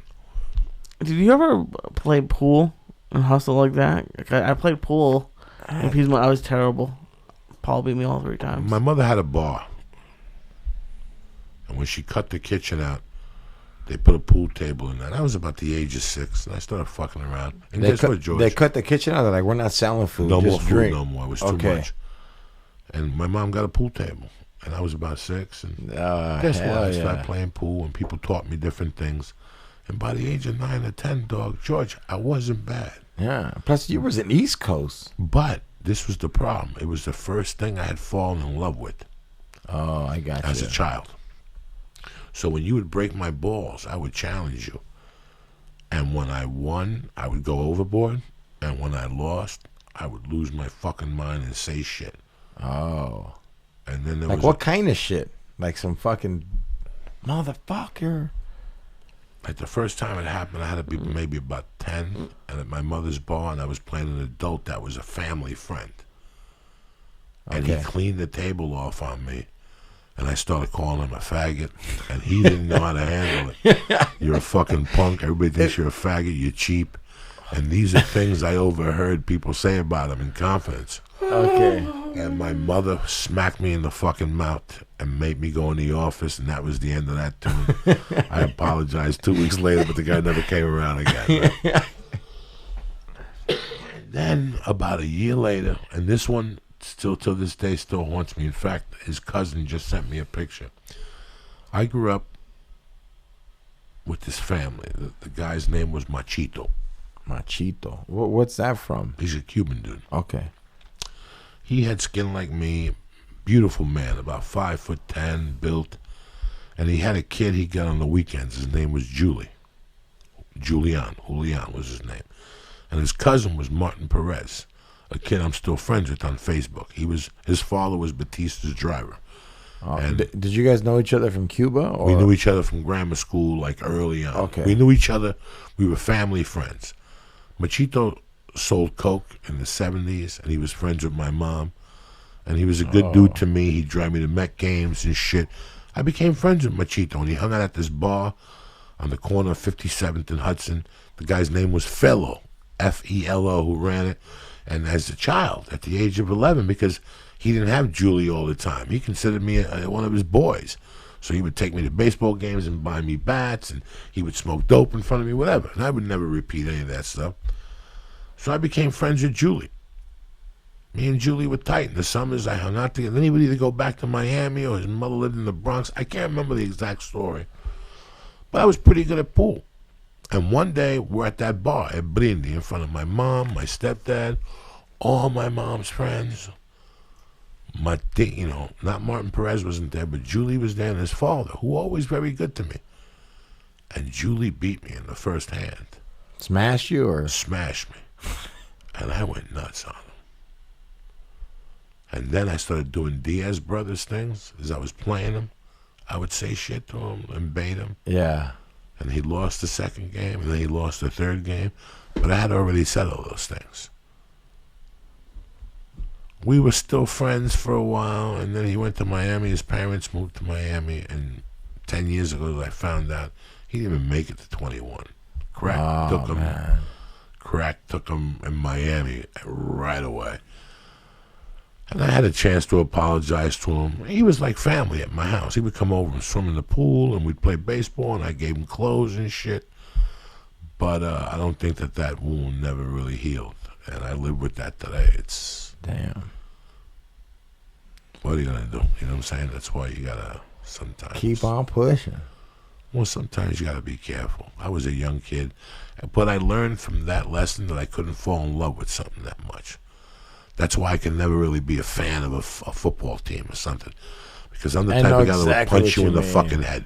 Yeah. You know what I'm saying? I can't commit that much. I'll fuck you up if you talk shit on my team. So before that happens, I just eliminate that thing because some people take it really for real. But you know what? In boxing, it's a whole fucking different shit. Like, I noticed, like, you don't even have to like sports. Boxing is like backing you up.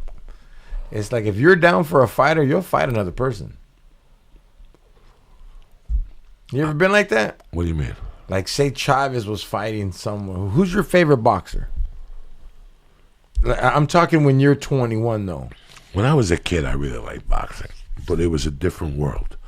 I grew up at a time with Benitez and Duran. I grew up. Boom Boom Mancini. Boom Boom Mancini. I was at the chiropractor doing one of those jute falls.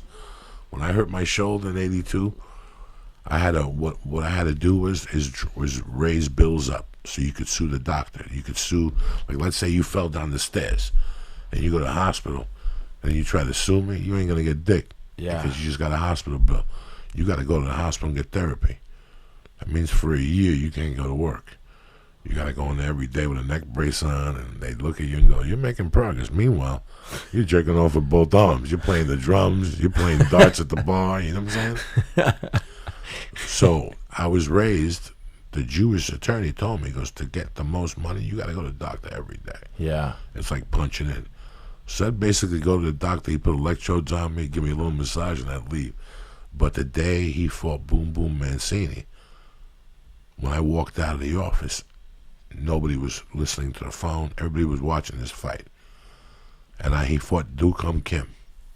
Oh, that's okay. Oh, go ahead. And he went. The thing about Dukum Kim that always shocked everybody was that on the mirror there was wood around it, and he wrote something really fascinating, like "Kill or be killed." Don't come back. Yeah, he wrote something. He knew in the back of his mind, this was going to be a fight. Lee, you weren't even conceived. I was 5. You weren't even a thought in your daddy's pants. This was when there was no real pay-per-view. This was a fight on Wild World of Sports on 5 o'clock on a Saturday afternoon.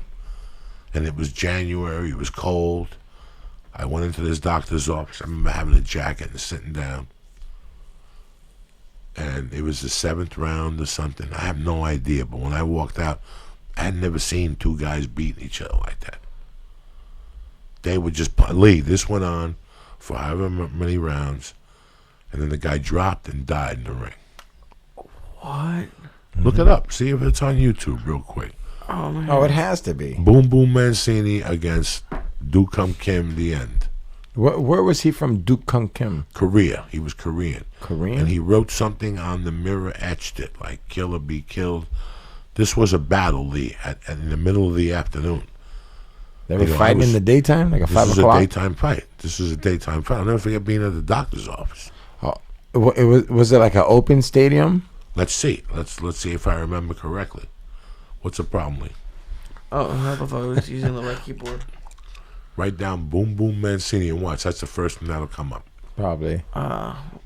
Shit, we're gonna watch someone die. Why not? When was the last time you seen somebody fucking go down? I don't make a habit of it. You put some stairs on me in front of 8 in the morning. Watch me go down. There it is. You called it out. What is First that? one. Dooku Kim. Right there. Who the fuck you think you're dealing with? Some novice here? 1982, son. Who the fuck you think you're dealing with? Which one do you want me to do? I don't know what it is. The middle one's only 10 minutes. We can't watch the whole thing. I just want them to show 2 minutes, 3 minutes, just so see and everybody else can learn the intensity of this fight. I would play the bottom one because it shows that guy falling. Play the bottom one, the 4th one. There you go. And there is 21-year-old champion Ray Boom Boom Mancini. And he scored it. Dude! Yeah, but look at him.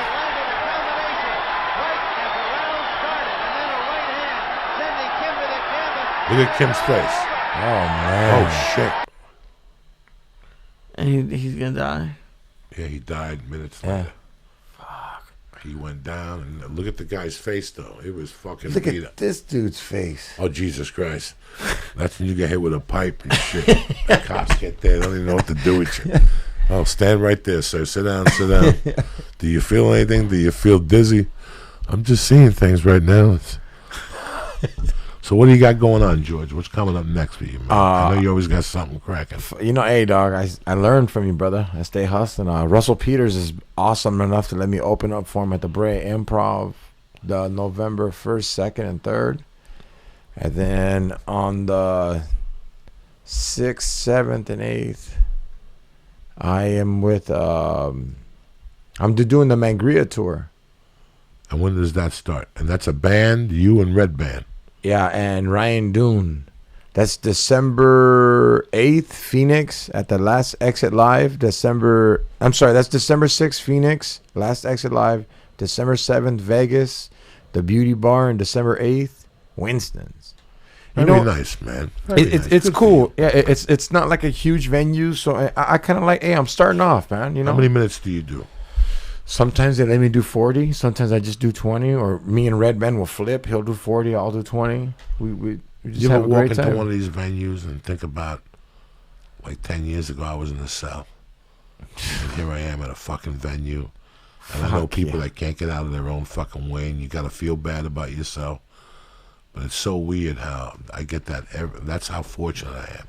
A couple of weeks ago, I'm at the Wilbur fucking theater with Lee, and I walk up to the stage, and I got the worst anxiety I've ever gotten. That was one of the things that went through my mind, that these people knew where I was for a point in my life. Would they still come here? You know what I'm saying? Like, it still trips at me. Yeah. Even though I paid my debt and stuff. So, but at the end, it's a great feeling when you're in your hotel room and you go, I did it. Yeah, and nobody knew. You know what I'm saying? Unless I told them, nobody knew. It's my secret, but I let them out to them, and now I feel a lot better about myself in a way, you know. Mm-hmm. Tomorrow's 7 years since I've been out of prison.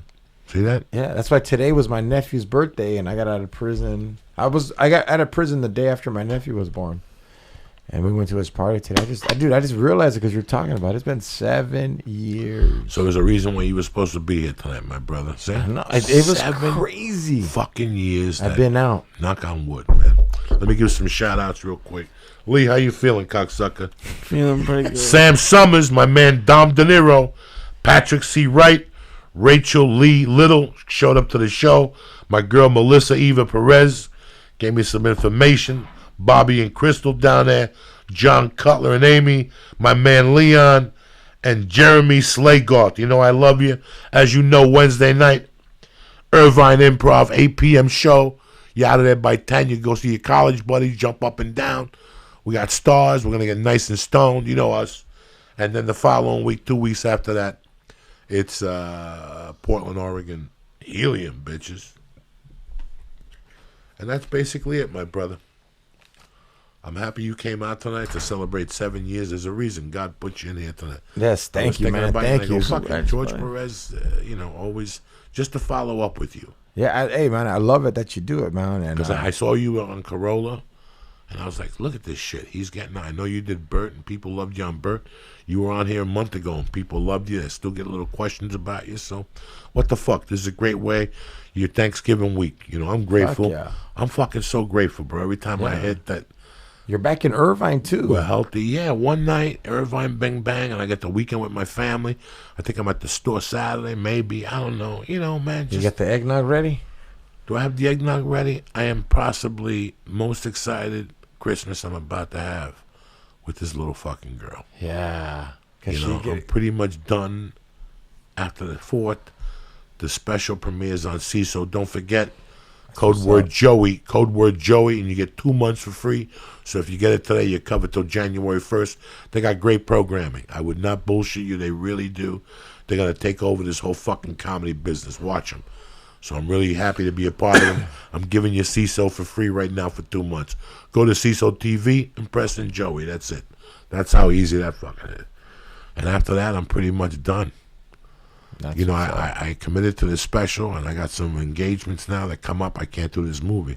I had a movie I was going to do 4 days, but the next 2 days, they want me to do a bunch of promotional shit. I can't ask them to change it, so... Yeah. So you have to shift around, which will make me work on the book a little more, which I'm still miles away from where I need to be. But do you feel like you scratched the surface on it yet? Yes. I really want to know. I have 3 books instead of 1, really. Fuck. I look at this material and I'm like, this Tupac, the bonus?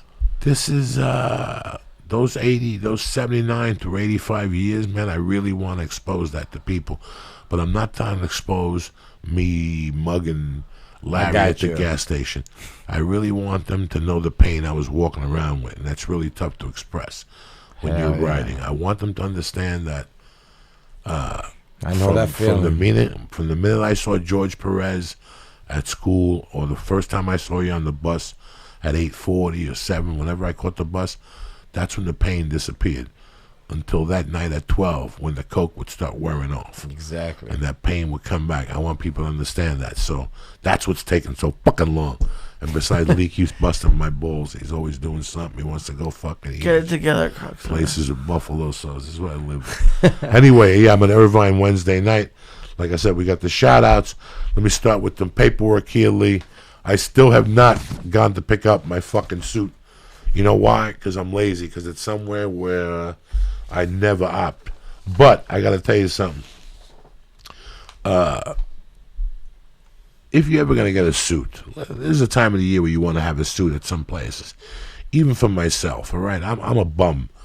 But every man looks better in a suit. Indochino is one of the largest made-to-measure menswear brands. They are making it easy for men to get great fitting.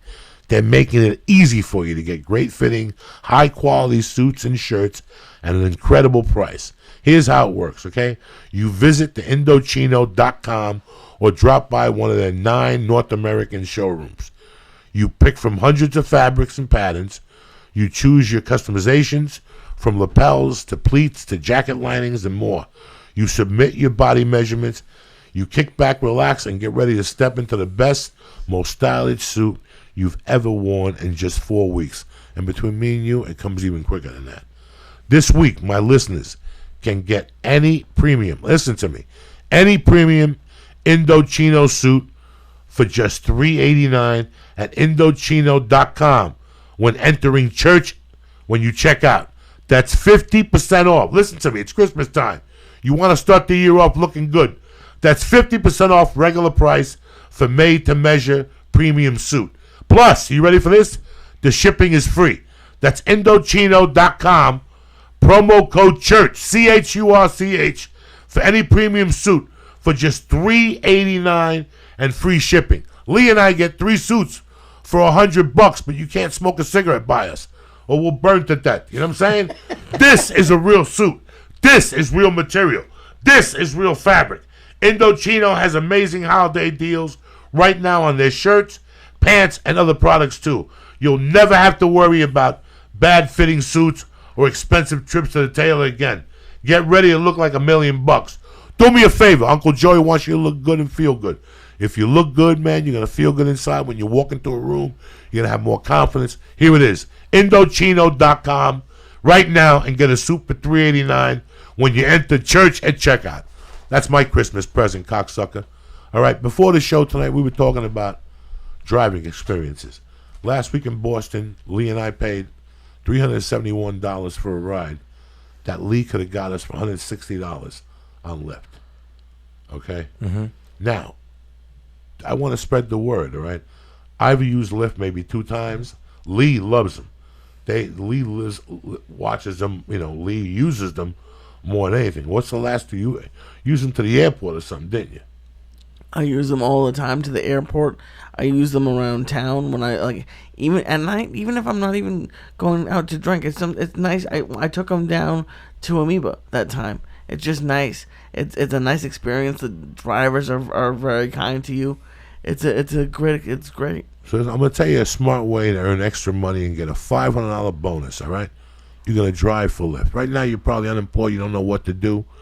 Hey man, you got bills. I'm gonna tell you what. You're in between jobs. You're looking to earn some money. You're looking to put away money for college. You want to go back to school. You want to write the great American novel. Listen, this is 24 hours. You can work whatever shift you want on your time, your hours. Drive for Lyft. You're tired of waiting tables and you love to drive? Well, here it is. Drive for Lyft. The ride-sharing app that lets you be your own boss, pick your own hours, and earn up to $1,500 a week driving your own personal car, okay? The other ride-sharing apps out there, but everyone loves driving for Lyft best because they treat their drivers right. Lots of people started as customers. Now they drive for Lyft. It's a flexible way to make extra money anytime, anywhere with your car. Driving for Lyft pays up to $35 an hour, and getting started is fast and easy. You can drive mornings, nights, or weekends. Just flip into your driver mode, put your little hat on, and bam! Stop making money. Plus, only Lyft drivers can earn tips from within the app, and those add up real fast. And you don't have to wait days or weeks to get paid because you get cash instantly with Express Pay. It all adds up. It's super flexible. You keep your own tips, and you get paid when you need extra cash. Do me a favor, all right? The holidays are coming. You don't want to be broke. It's a horrible feeling. You know what it's like to be broke at the holidays. It's terrible. Sign up today. Go to Lyft.com/Joey. And right now, Lyft has a special offer for my listeners. You get a $500 new driver bonus when you sign up using our show. Go to Lyft.com/Joey. Today, you can start making money and get your $500 new driver bonus. That's right. Go to Lyft.com/Joey. Again, Lyft.com/Joey. I want to thank Lyft. I want to thank my man on it for always having our back when I'm flying. You know me. Alpha Brain, 100% money back guarantee. I want to thank Indochino. And I want to thank CISO for giving you fucking Joey. You're right. And I want to thank my man George Perez. I want to thank Samantha for driving him. And I want to thank Lee for eating poison that game, cocksucker. Look at the shape of you. You're looking good, though, dog. I'm proud of you. I'm fucked up. I'm proud of your girlfriend. You're making it happen. You're going to get a house soon. I don't know about that. She'll have her own driver. You'll be the butler. You got to go home and get ready. And you'll be the chef. You cook Blue Apron at night. Hey, if I'll retire. I'll retire at 30. I love you motherfuckers. We'll be back Tuesday before Thanksgiving, so you can take it on the plane with you Wednesday, or when you're driving, you can listen to it with your friends and shit. One more time, George Perez, Lee Syatt, Samantha, and I'll see you motherfuckers at the Irvine Improv. Stay black and beautiful. Madonna, burn it up for your love, Lee. That's what you're going to play. Put that motherfucker on. Unless you got something else. Put on whatever you want, Lee. Go ahead. Do what you got there. Oh, shit. A little double J, cocksuckers.